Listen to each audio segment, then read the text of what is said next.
எத்திக்கும் தித்திக்கும் என் தமிழுக்கு முதல் வணக்கம். அனைவருக்கும் அணுவின் அன்பான வணக்கம்.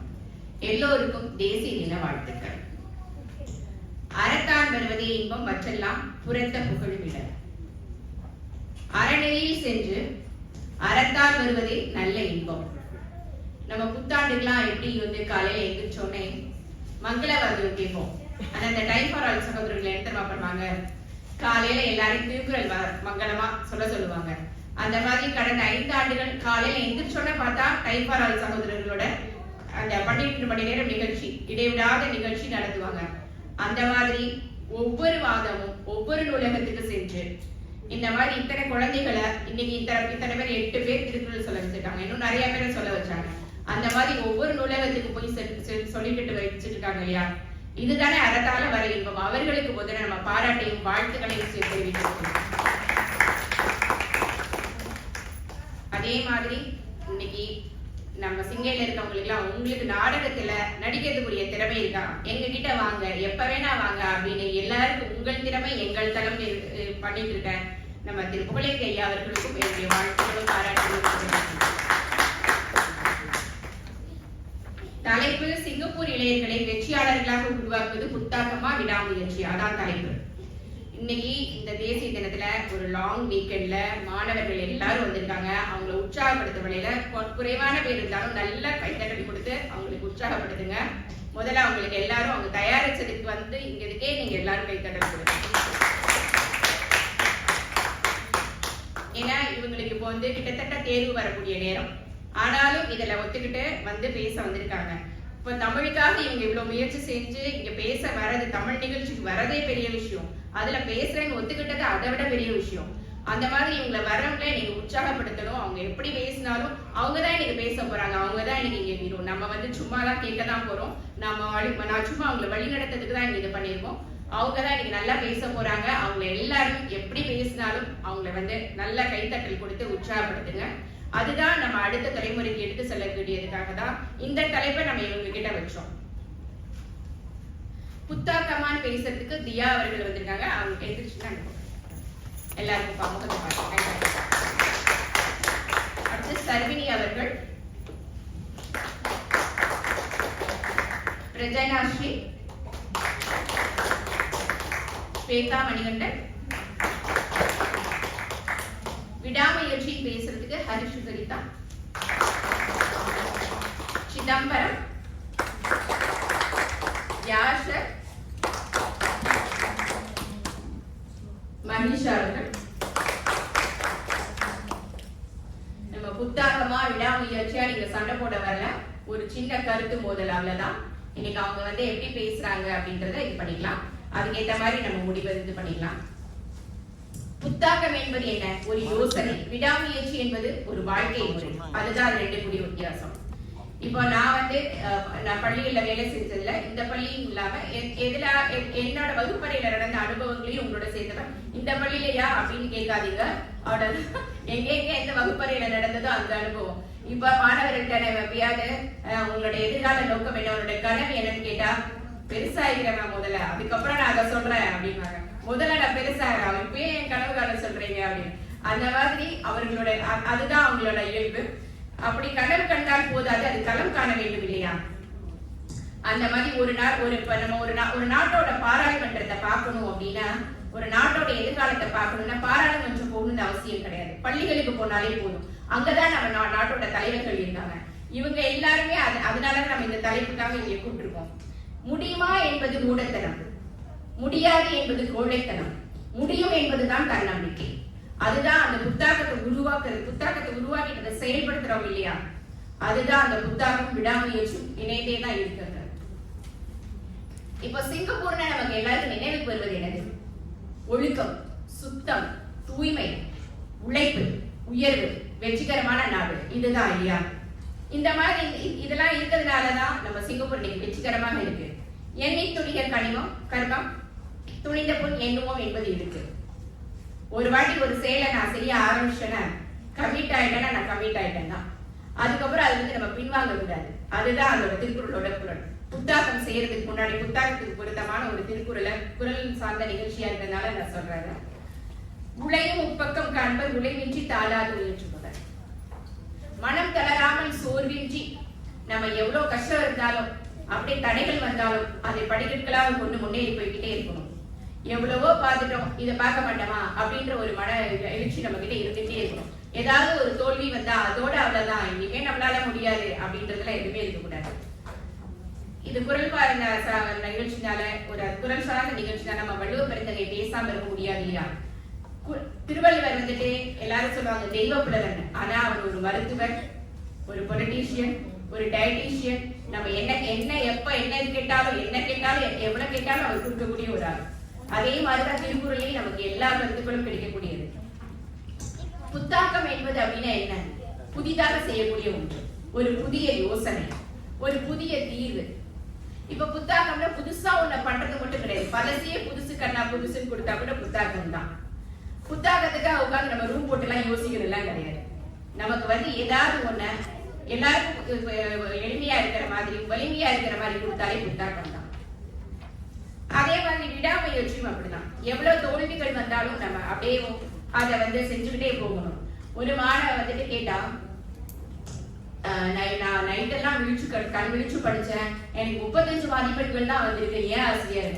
எப்படா படிச்ச? புத்தகத்தை விரிச்சு வச்சு பட்ட கடைத்தொலை பேசி போய் பார்த்துக்கிட்டே படிச்சேன் அப்படின்னா, அப்புறம் எப்படா வரும் மார்க்கு? விழிப்புணர்வோடு படிக்கிறது தான் மதிப்பெண்கள் வரும், விழித்து படிக்கிறது கிடையாது. அதான் விடாமுயற்சியோட நமக்கு எப்பயுமே இருக்கணும்.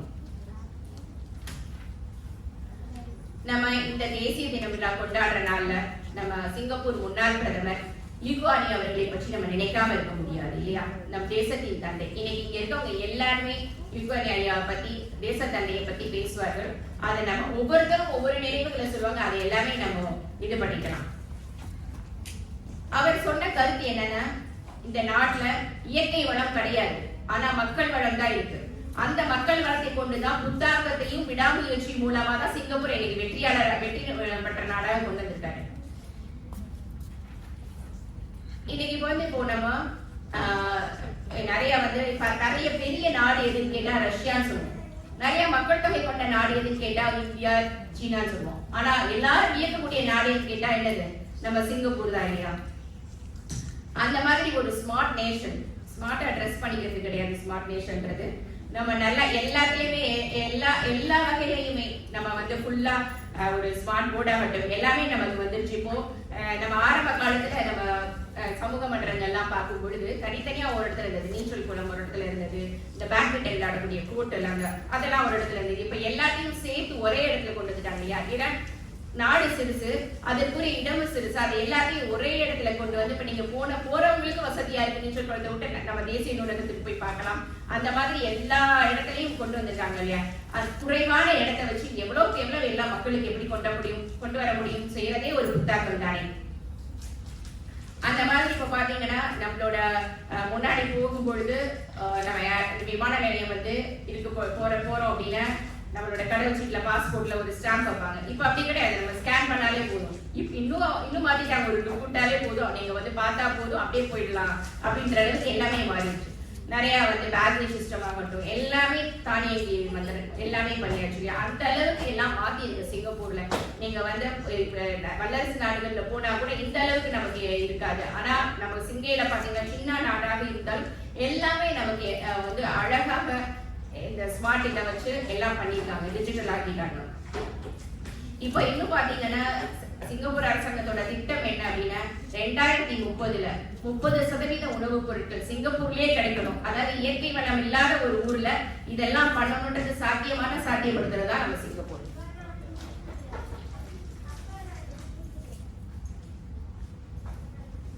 இன்னைக்கு இந்த இப்ப மாணவர்கள் பார்த்தோம் அப்படின்னா கூகுள் இல்லைன்னு வச்சுக்கோங்க, சாட்ஜிபிடி இல்லைன்னு, ஜெமினி இல்லை, இதெல்லாம் ஆஃப் ஆயிடுச்சுன்னா அவங்களும் ஆஃப் ஆயிடுவாங்க, இதெல்லாம் ஆன் ஆயிருந்தா அவங்களும் ஆன் ஆயிடுவாங்க.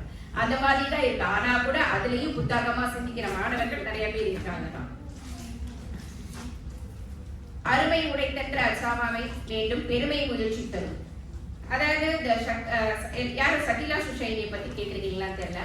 இவங்க நிறைய துணைப்பாட வகுப்புகள் எடுத்து படிக்கும் போது அவங்களுக்கு படிக்கக்கூடிய வசதி குறைவு.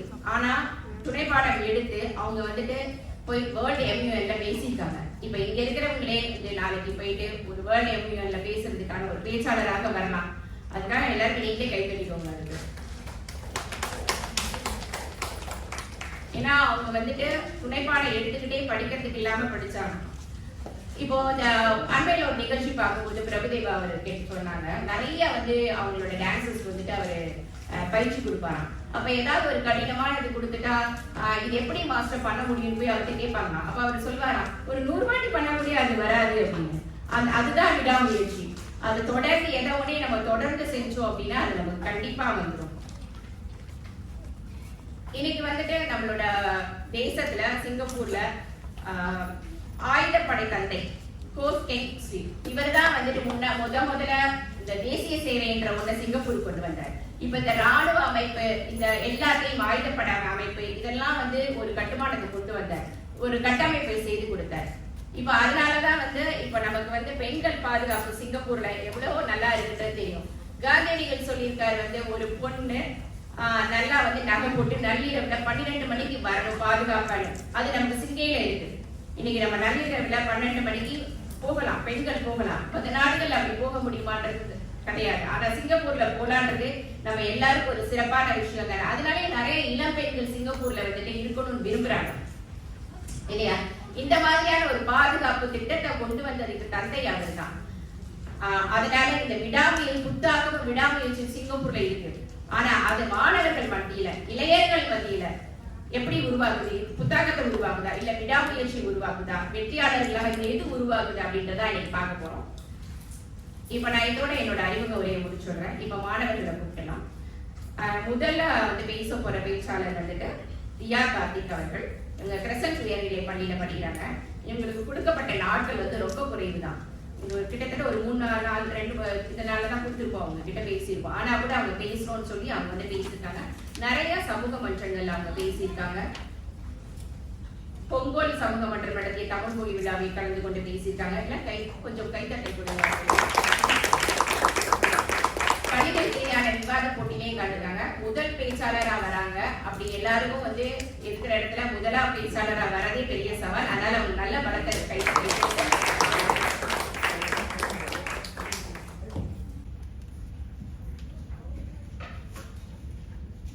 மதிப்பிற்குரிய நடுவரே, எதிரணியினரே, அன்புக்குரிய பார்வையாளர்களே, அனைவருக்கும் என் வணக்கம். என் பேர் கார்த்திக் தியா. நான் கிரசன்ட் பள்ளியில் உயர்நிலை 1ஆம் வகுப்பில் படிக்கிறேன். நான் இன்று வெற்றிகரமான இளைஞர்களை உருவாக்குவது புத்தாக்கமா விடாமுயற்சி என்ற தலைப்பில் புத்தாக்கம் என்ற அணியில் பேச வந்துள்ளேன். முதலில் புத்தாக்கம் என்றால் என்ன? ஏற்கனவே இருப்பதை அப்படியே செய்வதல்ல புத்தாக்கம். எந்த ஒரு பிரச்சனைக்கும் திறமையான, சிறந்த, புதிய தீர்வுகளை கற்பிப்பதுதான் புத்தாக்கம். சிங்கப்பூர் ஒரு சிறிய நாடு. நம்மிடம் இயற்கை வளங்கள் குறைவாக உள்ளன. அதை விட மனித வளமும் குறைவாக உள்ளது. அப்படி இருக்கும்போது மற்ற நாடுகளில் போல் அதிகமான மனிதர்களை வைத்து அதிக நேரம் உழைப்பதில் மட்டும் நம்மால் ஒழுக்கத்திற்கு போட்டியிட முடியுமா? முடியாது. அதற்கு பதிலாக குறைந்த வளங்களை வைத்து எப்படி அதிகமான விளைவுகளை உருவாக்குவது என்பதைதான் நாம் சிந்திக்க வேண்டும். முன்பு பல வருடங்கள், பல மாதங்கள் பல பேர் சேர்ந்து கடின உழைப்பை செலுத்தி உருவாக்கிய பெண்களை இன்று 10 நிமிடங்களில் சரியான குறிப்புகளை செயற்கை நுண்ணறிவு சேவைகளின் மூலம் நம்மால் உருவாக்க முடிகிறது. இதுதான் புத்தாக்கத்தின் சக்தி. நம்மை விட அதிகமான மக்கள் தொகை உள்ள நாடுகள் இருக்கின்றன. நம்மை விட அதிகமான இயற்கை வளங்கள் உள்ள நாடுகள் இருக்கின்றன. நம்மை விட அதிகமான மனிதர்களை வேலைக்கு கொண்டு வரக்கூடிய நாடுகள் இருக்கின்றன. ஆனால் சிங்கப்பூர் எதனால் உலக அளவில் போட்டியிட முடிகிறது? அது அறிவு, தொழில்நுட்பம் மற்றும் புத்தாக்கத்தின் மூலம் மட்டும்தான். இதற்கு மிக தெளிவான ஆதாரம் உள்ளது. 2025ஆம் ஆண்டு உலக புத்தாக்க குறியீட்டில் சிங்கப்பூர் உலகில் 5ஆம் இடத்தையும் ஆசியாவில் 2ஆம் இடத்தையும் பெற்றுள்ளது. புத்தாக்கம் இளையோரை மட்டும் வெற்றியாளர்களாக ஆக்குவதில்லை. அது புதிய நிறுவனங்களை உருவாக்குகிறது. புதிய நிறுவனங்கள் புதிய வேலை வாய்ப்புகளை உருவாக்குகின்றன. புதிய வேலை வாய்ப்புகள் நாட்டின் பொருளாதாரத்தை வளர்க்கின்றன. சிங்கப்பூரில் 4500க்கும் மேற்பட்ட ஸ்டார்ட் அப் நிறுவனங்கள் இருக்கின்றன. சிங்கப்பூர் அரசாங்கம் 2026 முதல் 2030 வரை 37 பில்லியன் டாலர் நிதியை புத்தாக்கம் மற்றும் தொழில் முனைவருக்காக முதலீடு செய்கிறது. ஏனென்றால் எதிர்கால உலகில் போட்டியிடுவதற்கு புதிய யோசனைகள், புதிய தீர்வுகள், புதிய தொழில்நுட்பங்கள் மற்றும் ஆகியவை தேவை என்று அரசாங்கமே புரிந்து கொண்டுள்ளது. வெற்றியை உருவாக்குவது விடாமுயற்சி மட்டுமே என்றால் அரசு ஏன் புத்தாக்கத்திற்கு இவ்வளவு பெரிய தொகையை முதலீடு செய்கிறது? மிக அதிக மனித உழைப்புடன் பல காலம் எடுத்து செய்யும் வேலையை மிக குறைந்த நேரத்தில் சிலரால் முடிக்க முடியும் என்றால் யார் முன்னேறுகிறார்கள்? விடாமுயற்சி பலரிடம் இருக்கலாம், ஆனால் உலகம் நினைவில் வைத்துக் கொள்வது புதிய பாதையை உருவாக்கியவர்களே தான். ஆகவே வெற்றிகரமான சிங்கப்பூரர்களை உருவாக்குவது புத்தாக்கமே என்று உறுதியாக கூறி என் உரையை நான் முடித்துக் கொள்கிறேன். நன்றி.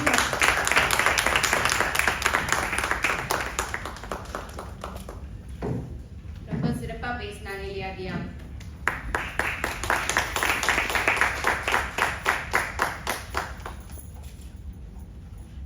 இயற்கை வளம் இல்லாத ஒரு நாட்டுல மனித வளத்தை மட்டுமே வைத்து அவங்க எவ்வளவு சிங்கப்பூர் முன்னேறிக்கின்றத அவ்வளோ அழகா எடுத்து சொன்னாங்க. இன்னைக்கு நிறைய ஸ்டார்ட் அப் நிறுவனங்கள் இளைஞர்கள் வேலை இல்லைன்னு அப்படிலாம் யோசிக்க வேணாம். ஒரு புதிய யோசனை இருந்தா போதும் சாதனை பிறந்துவிடும். அதான் சிங்கப்பூர். இப்ப எவ்வளவு நீங்க மாணவர்களாகட்டும், இளைஞர்களாகட்டும், கல்லூரி காலத்திலேயே நிறைய ஸ்டார்ட் அப் வச்சு நம்ம பாக்குறோம் இல்லையா? அதை பத்தி தான் அவங்க சொன்னாங்க. நம்ம இன்னும் பார்க்க போனா கோவிட் காலகட்டத்துல நம்ம நிறைய போய் மாணவர்களே பள்ளிக்கு போக முடியாத ஒரு நிலை வந்த உடனே சிங்கப்பூர் யோசிக்கல. சும்மாவும் எல்லாரையும் பாஸ் நீங்க படிக்காமலே பாஸ்ன்னு போட்டு விடல.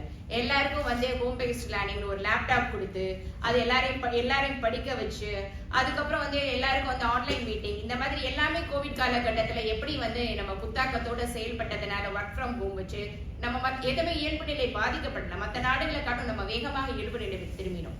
அதுதான் புத்தாக்கம், அதுதான் சிங்கப்பூரோட வெற்றி. குறைந்த சின்ன நாடுதான், குறைந்த வளம் தான், ஆனா மனித வளம் நல்லா அதை எப்படி பயன்படுத்தணும், புத்தாக்கத்தையும் விடாமுயற்சியும் கொண்டு எப்படி பயன்படுத்தணும்ன்றது நமக்கு தெரிஞ்சிருந்ததால்தான் இன்னைக்கு வல்லரசு நாடுகளோட நம்மளால போட்டி போட முடியும். இப்ப நம்ம அடுத்த இந்த விடாமுயற்சி அணியில இருந்து ஹரிஷு கரிதா அவங்கள கூப்பிடலாம். அவங்கள பத்தின அறிமுகம். அவங்க ராஃபல்ஸ் பள்ளி உயர்நிலை பள்ளியில படிக்கிறாங்க. 4ஆம் இது படிச்சுட்டு வராங்க. தமிழ் மொழி, இலக்கியம் மற்றும் பண்பாட்டின் மீது ஆர்வம். இந்த காலத்துல இந்த வயசுல அவங்களுக்கு தமிழ் மொழி, பண்பாட்டு மேல ஆர்வம் ரொம்ப அழகா சொல்லியிருக்காங்க. கவிதை வாசிப்பு, பட்டிமன்றம் மற்றும் கலை போட்டிகளில் தொடர்ந்து பங்கேற்று பல்வேறு பரிசுகளை பற்றி வருகிறார். அவங்கள இப்ப நம்ம விடாமுயற்சியை பேசுறதுக்காக கூப்பிடலாம். நல்ல பலத்தை கை கொண்டு கொடுத்து அவங்களுக்கு இயல் இசை நாடகம் என முத்தமிழாய் என் மூச்சு காற்றில் கலந்து வள்ளுவனின் வாக்குப்படி 2 அடியாய் என் நெஞ்சினில் நுழைந்து என்னாலும் இணையாலும் என் தமிழ் மொழியே செந்தேனா இனிக்கும் செந்தமிழே என்னாலும் உன்னை தொழுதிடுவேன் என் தமிழன்னைக்கு முதற்கண் என் வணக்கம். பட்டிமன்ற தலைவர் அவர்களுக்கும் இங்கு கூடியிருக்கும் அனைவருக்கும் என் சிறப்பு வணக்கம். சிங்கப்பூர் இளைஞர்களை வெற்றியாளர்களாக உருவாக்குவது விடாமுயற்சியே என்பதுதாங்க அசைக்க முடியாத உண்மை. வெற்றினா என்ன? ஒரு இலக்கை வைத்துக் கொண்டு அதை நோக்கி உழைத்து இறுதியாக அதை அடைவதை தானே நம்ம வெற்றின்னு சொல்றோம். அதுல முதல்ல வருவதே உழைப்பு என்பதுதானே.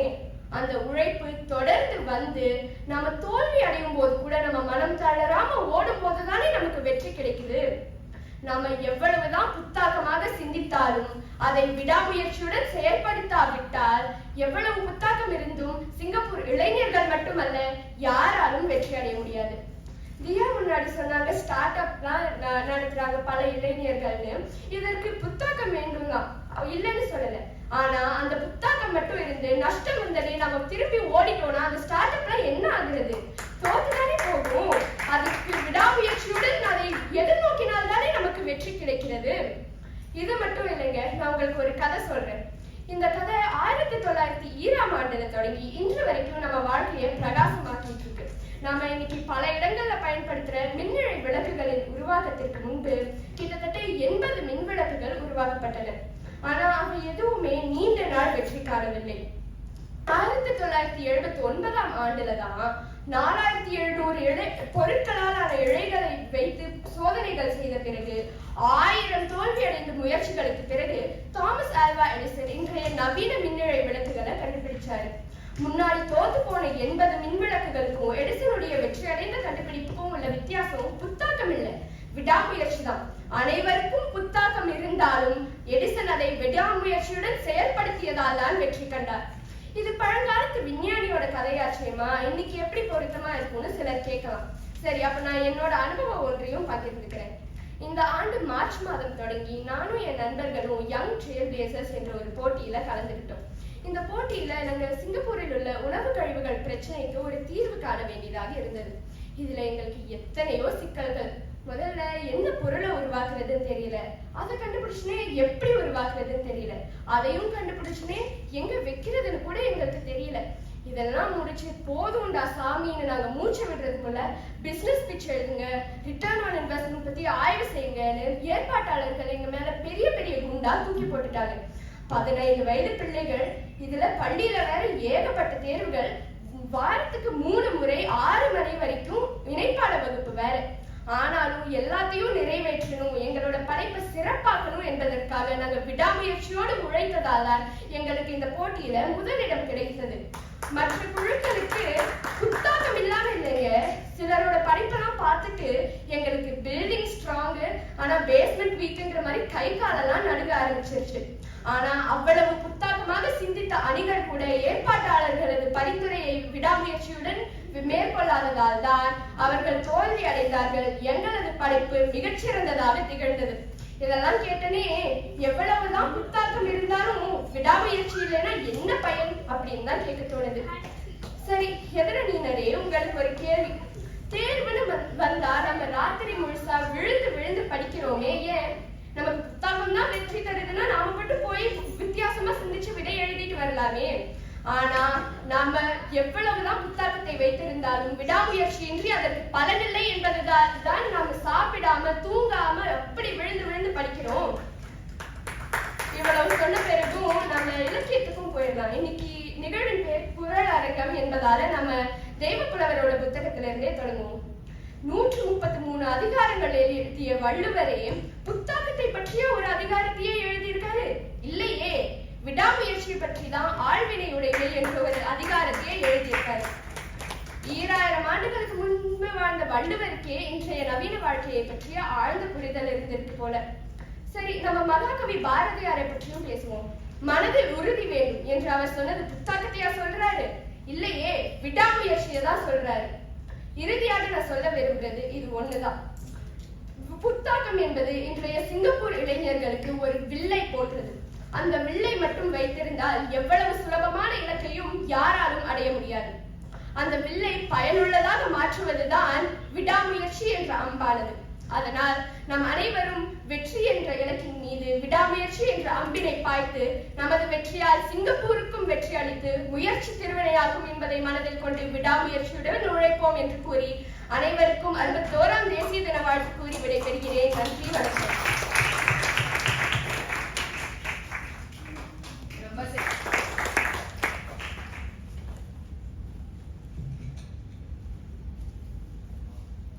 புத்தாக்கத்தை உருவாக்கினா மட்டும் போதுமா? அதுக்காக விடாமுயற்சி தொடர்ந்து ஓடணும் இல்லையா அப்படின்றத ரொம்ப அழகா சொன்னாங்க.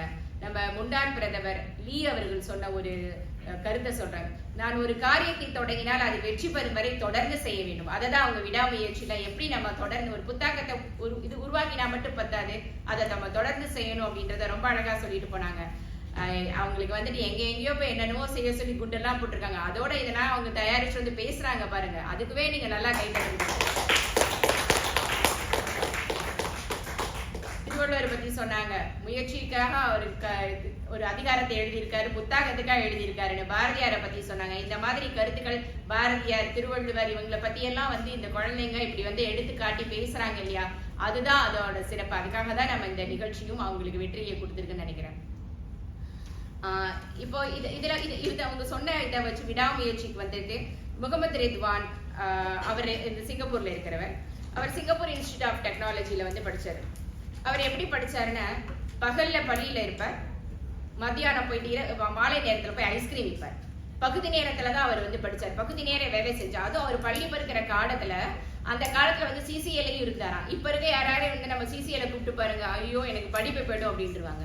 யாராவது சிசிஎல்ல பொறுப்பெடுத்து சொல்லுங்க, ப்ரிஃபெக்ட் ஆக சொல்லுங்க, இதான் இல்ல போயிட்டு. ஆனா அவர் வந்துட்டு பகுதி நேரம் வந்துட்டு ஐஸ்கிரீமும் வித்திருக்காரு, இந்த சிசிஎல்லையும் இருந்திருக்காரு, அப்புறம் இதையும் பண்ணிட்டு இன்னைக்கு வந்துட்டு அவர் வந்து ஈவென்ட் மேனேஜ்மெண்ட் நடத்துறாரு. அதுல வந்து பாத்தீங்கன்னா நல்ல மினிஸ்ட்ரி ஆஃப் எஜுகேஷன் கல்வி அமைச்சர் நடத்துற எல்லா ஈவெண்ட்டும் அவர் வந்துட்டு எடுத்து அந்த மீட்டிங் ஆகட்டும், கான்ஃபரன்ஸ் ஆகட்டும், எல்லாத்தையும் எடுத்து செயல்படுத்துறாரு. ஒரு பகுதி நேர ஐஸ்கிரீம் படிக்கிறதுக்கே பணம் கிடையாது. தேசிய சேவையை முடிச்சு வந்துட்டு படிக்கிறதுக்கே பணம் கிடையாது. அம்மாவுக்கு உடம்பு சரியில்லை. இத்தனை இருந்தும் ஒருத்தரால படிச்சு இவ்வளவு தூரத்துக்கு பண்ண முடியுதுன்னு அதுக்கு காரணம் என்ன? விடாமுயற்சி தானே. அவங்க சொன்னது அதுதான், புத்தாக்கம் மட்டும் இருந்தா பார்த்தாது, விடாமுயற்சி வேணும் அப்படின்னு. அடுத்து இந்த புத்தாக்க மணில இருந்து நம்ம சர்வினி ராஜரத்னம் அவர்களை கூப்பிடலாம். இவங்க வந்து சிட்டார் உயர்நிலை பள்ளியில படிக்கிறாங்க, உயர்நிலை 2 படிக்கிறாங்க. இவங்களும் வந்து தொடர்ந்து நிறைய பேசிட்டே தான் வராங்க. தமிழ் மொழி மாதத்துல ஒரு பட்டிமன்றம் பேசினாங்க. இது 2வது ஒரு பட்டிமன்றம் தான் அவங்களுக்கு. ஆனா கூட இந்த காலகட்டத்திலையும் படிப்புக்கு நிறைய இருந்தா கூட வந்து இங்க பேசணும்னு ஆசைப்பட்டு வந்து இங்க பேசுறாங்க. அவங்களுக்கு நல்ல ஒரு கைத்தட்டல் பலமா மதிப்பிற்குரிய நடுவர் அவர்களே, ஆசிரியர்களே, பெற்றோர்களே, என் அன்பு தோழர்களே, என்னை எதிர்த்து பேச வந்திருக்கும் என் எதிரணி நண்பர்களே, அனைவருக்கும் இனிய மாலை வணக்கம். நான் சீரார் பெண்கள் உயர்நிலை பள்ளியில் உயர்நிலை 2 படிக்கிறேன். என் பெயர் சர்வினி ராஜரத்னம். யாம் அறிந்த மொழிகளிலே தமிழ் மொழியைப் போல இனிதாவது எங்கும் காணோம் என்று மகாகவி பாரதியார் பெருமிதத்துடன் பாடிய தமிழ் மொழியில் இன்றைய கருத்துக்களை உங்களுடன் பகிர்ந்து கொள்ளும் வாய்ப்பு கிடைத்ததற்கு எனக்கு மிக்க மகிழ்ச்சியையும் பெருமையும் அளிக்கிறது. அனைவருக்கும் 61வது ஆண்டு தேசிய தின நல்வாழ்த்துக்கள். நாளைக்கு நம்ம சிங்கப்பூரோட 61வது ஆண்டு தேசிய தினத்தை கொண்டாட போறோம். 61 ஆண்டுகளாக இந்த சிறிய நாடு உலக அரங்கில் தலை நிமிர்ந்து நிற்கிறது. சிங்கப்பூரை உலக நாடில் மதிக்கும் நிலைக்கு ஒரு அறிவார்ந்த தேசமாக உயர்த்தியது வெறும் விடாமுயற்சியா அல்லது வழக்கத்திற்கு மாறாக சிந்தித்து புதிய தீர்வுகளை உருவாக்கிய புத்தாக்கமா? எதிரணியர் விடாமுயற்சியே என்று கூறலாம். ஆனா இங்க அணியோட நிலைப்பாடு தாங்க தெளிவானது. சிங்கப்பூர் இளைஞர்களை வெற்றியாளர்களாக உருவாக்குவது புத்தாக்கமே. விடாமுயற்சி உங்களை போட்டியில நிறுத்தலாம், ஆனா புத்தாக்கம் தாங்க உங்களை வெற்றி மீறில நிறுத்தும். புத்தாக்கம் தான் இளைஞர்களை மற்றவர்களிடமிருந்து வேறுபடுத்துகிறது. ஒரு குட்டி ஸ்டோரியோட ஆரம்பிக்கவா? 2 இளைஞர்களை நினைத்து பாருங்க. இருவரும் தினமும் 10 மணி நேரம் பாட உழைக்கிறாங்க. இருவரும் விடாமுயற்சியோட தான் செயல்படுறாங்க. இருவரும் எந்த சவாலை கண்டும் கைவிட மாட்டாங்க. ஆனால் ஒருவர் பழைய முறையிலே தொடர்ந்து உழைக்கிறார், மற்றொருவர் இந்த வேலையை இன்னும் எளிதாக, வேகமாக, சிறப்பாக செய்ய முடியுமா என்று சிந்திக்கிறார். அவர் புதிய யோசனைகளை முன்வைக்கிறார், புதிய தீர்வுகளை உருவாக்கிறார், அதே நேரத்தில் அதிக பலனையும் பெறுகிறார். இப்போது நான் எதிரணியிடம் ஒரு கேள்வி கேட்க விரும்புகிறேன். இந்த இருவரில் யாருக்கு பதவி உயர்வு கிடைக்கும்? யாரை நிறுவனங்கள் வேலைக்கு எடுக்க விரும்பும்? யாரை சமூகம் முன்னுதாரணமாக கருதும்? பதில் ரொம்ப எளிதுங்க, புத்தாக்கமாக சிந்தித்தவரதான். ஏனெனில் இன்றைய உலகம் பெரும் ஒர்க் ஹார்ட் என்பதை காணவில்லை, ஒர்க் ஸ்மார்ட் என்பதை தான் அதிகமாக மதிக்கிறது. அதனால தான் நான் மீண்டும் மீண்டும் வலியுறுத்துகிறேன், சிங்கப்பூர் இளைஞர்களை வெற்றியாளர்களாக உருவாக்குவது புத்தாக்கமே. எதிரணியர் சொன்னாரு, புத்தாக்கம் விடாமுயற்சி இல்லாம புத்தாக்கத்துக்கு என்ன பலன்னு. புத்தாக்கங்கிறது ஒரு மனவாதத்துக்கு விதை மாரி உரம் தான் விடாமுயற்சி. இடம் இல்லாம உரத்தை வச்சு என்னங்க பண்ணுவோம்? உரவை போட்டா பழம் வருமா? வர பழம் வரும். புத்தாக்கம் படிப்புல எப்படி வரும்னு எதிரணியர் கேட்டார். ராத்திரி ஃபுல்லா முழிச்சு படிச்சாலும் அதே புக்கை தொடர்ந்து திருப்பி டெக்ஸ்ட் புக்கை படிச்சதெல்லாம் மண்டையில ஏறிடுமா? புத்தாக்கமா? இப்ப எனக்கு பாத்தீங்கன்னா செவத்தை பார்த்து படிச்சதை சொன்னாதான் எனக்கு நான் வரும். சில பேரு பிளாஷ் கார்ட்ஸ் வச்சு படிப்பாங்க. இது விதவிதமா படிக்கிறதுல விடாமுயற்சி இல்லைங்க, புத்தாக்கம் தான் இருக்கு. மதிப்பிற்குரிய நடுவர் அவர்களே, திருவள்ளுவர் ஏற்கனவே இந்த 2000 வருஷத்துக்கு முன்னாடியே சொல்லிட்டாரு, அறிவற்றாம் காக்கும் கருவி செல்வார்க்கும் உள்ளழிக்க லாகார. இந்த குரல்ல அறிவுதான் மனிதனை அழிவிலிருந்து காக்கும் கருவி, பகைவர்களாலும் உடுக்க முடியாத அறிவு என்று திருவள்ளுவர் கூறுகிறார். இந்த அறிவின் வெளிப்பாடுதான் புத்தாக்கம். புதியதாக சிந்திக்கும் திறன், புதிய தீர்வுகளை உருவாக்கும் திறன், காலத்திற்கேற்ப மாறும் திறன், இவை அனைத்தும் அறிவின் வெளிப்பாடுகளே. அதனால தான் இன்று சிங்கப்பூர் இளைஞர்கள் வெற்றியாளர்களாக உருவாக்குவது வெறும் விடாமுயற்சி அல்ல, அறிவை புத்தாக்கமாக மாற்றும் திறன் தான். எதிரணியரே, விடாமுயற்சி மட்டும் வெற்றிக்கு போதுனா ஏன் சிங்கப்பூர் பள்ளியில குறியீட்டு முறை, ரோபோட்டிக்ஸ், வடிவமைப்பு சனினை இந்த திறன்களம் கற்றுக்கிறதுக்கு வலியுறுத்துறாங்க. ஏன் ஆசிரியர்கள் கடினமாக உழைங்க அதை மட்டும் சொல்லிட்டு நிறுத்த மாட்டாங்க? ஏன்னா சிங்கப்பூருக்கு தெரியும், நாளைய உலகில் வெற்றி பெற போவது வெறும் விடாமுயற்சியில் உழைப்பவர்கள் அல்ல, புதிய சிந்தனையுடன் பிரச்சனைகளை தீர்வு காண்பவர்கள் தான். மதிப்பிற்குரிய நடுவர் அவர்களே, இன்றைய வெற்றிகரமான சிங்கப்பூர் இளைஞரின் சிந்தனை முறை முந்தைய தலைமுறையிலிருந்து சற்று வித்தியாசமானது. இன்றைய சிங்கப்பூர் இளைஞர்கள் ஒரு பிரச்சனையை பார்த்தவுடன் குறை கூறுவதில்லை, இதற்கு இன்னும் சிறந்த தீர்வு என்ன என்று சிந்திக்கிறார்கள். அதுதான் புத்தாக்கம். அதனாலதான் இன்று நமது கல்வி முறை மாணவர்களை விடைகள் மனப்பாடம் செய்யாமல் கேள்விகளை கேட்டு ஆராயும் புதிய யோசனைகளை உருவாக்கவும் கற்றுக் கொடுக்கிறது. அதனால் சிங்கப்பூர் இளைஞர்களை வெற்றியாளர்களாக உருவாக்குவது வெறும் விடாமுயற்சி அல்ல, புத்தாக்கமாக சிந்திக்கும் திறன்தான். மதிப்பிற்குரிய நடுவர்களே, ஒரு பிரபலமான தொழில் மேலாண்மை சம்பவத்தை எடுத்துக்கிறார். ஒரு பற்பசை நிறுவனத்துல காலியான பெட்டிகள் வாடிக்கையாளர்களிடம் சென்றன. ஒரு நிறுவனமோ பல $1 மில்லியன் செலவழிச்சு ஒரு எக்ஸ்ட்ரா இயந்திரத்தை பயன்படுத்தினுச்சு. ஆனா மற்றொரு நிறுவனமோ சாதாரணமா ஒரு மின்விசிறிய வச்சா எல்லா காலியான பெட்டிகளும் பறந்து போயிட்டு. இதன் மூலம் என்ன கத்துக்கலாம்? பெரிய பிரச்சனைக்கு எப்போதும் பெரிய தீர்வு தேவையில்லைங்க, புத்தாக்கமான தீர்வு தான் போதுமானது. இதுவே ஆங்கிலத்துல ஒர்க் ஸ்மார்ட் என்று சொல்றாங்க. எதிரியினர் தங்களது வாதத்துக்கு தாமஸ் ஆல்வா எடிசன் என்று கூறினார். அவர் விடாமுயற்சியால் வெற்றி பெற்றார் என்று கூறினார். ஆனால் நான் ஒரு கேள்வி கேட்க விரும்புகிறேன். தாமஸ் ஆல்வா எடிசன் ஒவ்வொரு முறையும் ஒரே முறையில் முயற்சி செய்தார்? இல்லை. ஒவ்வொரு தோல்விக்கு பிறகும் அவர் தனது முறையை மாற்றினார், புதிய பொருட்களை பயன்படுத்தினார், புதிய யோசனைகளை சோதித்தார். அதனால தான் அவர் வெற்றி பெற்றார். அதே போல ரைட் சகோதரர்கள் முதல் முயற்சியிலே அவர்கள் வெற்றி பெறவில்லை. ஒவ்வொரு தோல்விக்கு பிறகும் அவர்கள் விமானத்தின் வடிவமைப்பை மாற்றினர், அதை மேம்படுத்தினர், புதிய முறைகளை முயற்சி செய்தனர். எதிரணியிடம் ஒரு சிறிய கேள்வி, ஆனால் அவர்கள் ஒரே விமானத்தை மீண்டும் மீண்டும் விடாமுயற்சியுடன் உருவாக்கி இருந்தால் இன்று நாம் விமானத்தில் பயணம் செய்திருக்க முடியுமா? நிச்சயமாக முடியாது. அவர்களின் வெற்றிக்கு காரணம் வெறும் விடாமுயற்சி அல்ல, புத்தாக்கத்துடன் கூடிய விடாமுயற்சி தான். ChatGPT அல்லது ஏதேனும் செயற்கை நுண்ணறிவை பயன்படுத்தியவர்கள் எதிரணியில் உள்ளார்களா? போய் சொல்ல முடியாது. இந்த பட்டிமன்றத்துக்கு கூட நீங்க செயற்கை நுண்ணறிவை தான் பயன்படுத்திருப்பீங்க. அப்படி பயன்படுத்தியிருந்தா அந்த நாட்களை தூக்கிட்டு வந்து இங்கே உட்காந்துங்க. ஏன்னா செயற்கை நுண்ணறிவு ஒரு விதமான புத்தாக்கம் தானே. செயற்கை நுண்ணறிவுனா என்ன? மனித புத்தாக்கம் விளைவு தானே. நம்ம இன்னைக்கு படிக்க, ஆராய, யோசனை பெற, மொழிபெயர்க்க எத்தனையோ வேலைகளுக்கு புத்தாக்கத்தின் பலனை பயன்படுத்துறோம். அப்படி இருக்க புத்தாக்கத்தின் உதவியோடு தயாராகி புத்தாக்கம் முக்கியமில்லை என்று எப்படி கூற முடியும்? இன்றைய உலகம் செயற்கை நுண்ணறிவு முதல் மருத்துவம், போக்குவரத்து, கல்வி அனைத்து துறைகளிலும் புத்தாக்கம் மூலம்தான் முன்னேறுகிறது. ஏனென்றால் நீங்கள் செயலால் எங்கள் கருத்தை ஆதரித்து விட்டு வார்த்தைகள் மட்டும் எதிர்க்கிறீர்கள். புத்தாக்கம் தேவை என்று நிரூபிக்க முயற்சிக்கும் உங்கள் வாதமே புத்தாக்கத்தின் உதவியால் தான் உருவானது. அப்படி இருக்க நாளை சிங்கப்பூர் இளைஞர்களை வெற்றியாளர்களாக உருவாக்குவது விடாமுயற்சி மட்டுமே என்று கூறுவது இன்றைய உலகின் உண்மையை புறக்கணிப்பதாகும். மதிப்பிற்குரிய நடுவர் அவர்களே, விடாமுயற்சி அனைவரையும் ஓட வைக்கும், ஆனால் புத்தாக்கம் தான் சரியான திசையில் ஓட வைக்கும். சிங்கப்பூரின் வெற்றிக்கு அடித்தளம் புத்தாக்கம் என்றால் சிங்கப்பூர் இளைஞரின் வெற்றிக்கும் அடித்தளம் புத்தாக்கம் தானே.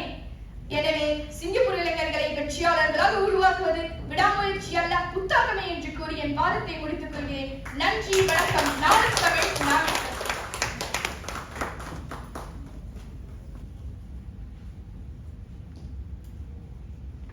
அப்படியே படபடன்னு பட்டாசு மாதிரி புரிஞ்சுட்டு போயிட்டாங்களா இல்லையா? அவ்வளோ அழகா தயாரிச்சுட்டு வந்து இவங்களுக்கு இதுல வந்து தேர்வு நேரம், அதனால பயந்துட்டே வந்து பேசுறேன்னு சொன்னாங்க. அப்ப தேர்வு இல்லைன்னா எப்படி பேசுவாங்கன்னு பாத்துக்கோங்க. அவ்வளோ அழகா தயாரிச்சுட்டு வந்தாங்க. ஒர்க் ஹார்டு கிடையாதுங்க, ஒர்க் ஸ்மார்ட் அப்படின்னு சொல்லிட்டு போயிருக்காங்க. நிறைய ஸ்டார்ட் அப் பத்திலாம் நல்லா சொன்னாங்க. அது ChatGPTல எல்லா கருத்தையும் வாங்கிட்டு புதுசா எல்லாத்தையும் வாங்கிட்டு இங்க வந்து நீங்க விடாமுயற்சின்னு பேச வந்திருக்கீங்கன்னு சொல்லி அவங்க எதிரணியில சொல்லியிருக்காங்க. என்னெல்லாம் அவங்க வந்து திருப்பி பதில் சொல்றாங்கன்னு பார்க்கலாம். தாமஸ் ஆல்வாவை பத்தி சொன்னாங்க. அவர் வந்து விடாமுயற்சியோட செஞ்சார், ஒத்துக்கிறோம். ஆனா என்ன புதிய வழிகளை கண்டுபிடித்தார். ஒவ்வொரு முறையும் செய்யும் பொழுது ஒவ்வொரு வழியை கண்டுபிடித்தார். அதனாலதான் அவருக்கு வெற்றி கிடைத்ததுன்னு ரொம்ப சொன்னாங்க. ரொபோட்டிக்ஸ் இந்த மாதிரி நிறைய எல்லா புது செயலிகளை வச்சு என்னெல்லாம் பண்ண முடியுமோ அதெல்லாம் பண்றாங்க. புத்தாக்கம் இவ்வளோ இருந்து புத்தாக்கத்தை வச்சு முன்னேறிட்டு நீங்க புத்தாக்கமே இல்லை விடாமுயற்சி தான் அப்படின்னு சிங்கப்பூர்ல வந்து சொல்றீங்களே அப்படின்னு கேக்குறாங்க. இதுக்கெல்லாம் பதில் சொல்றதுக்கு நம்ம இந்த அணியில இருந்த இவங்க சிதம்பரம் அவங்கள கூப்பிடலாம்.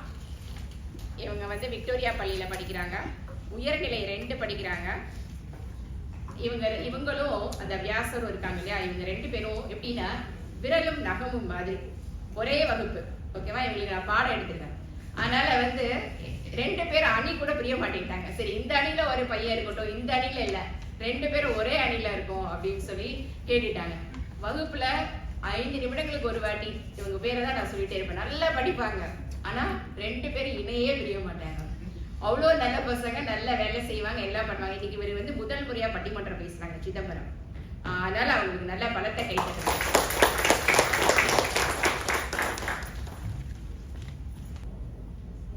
மதிப்பிற்குரிய நடுவர்,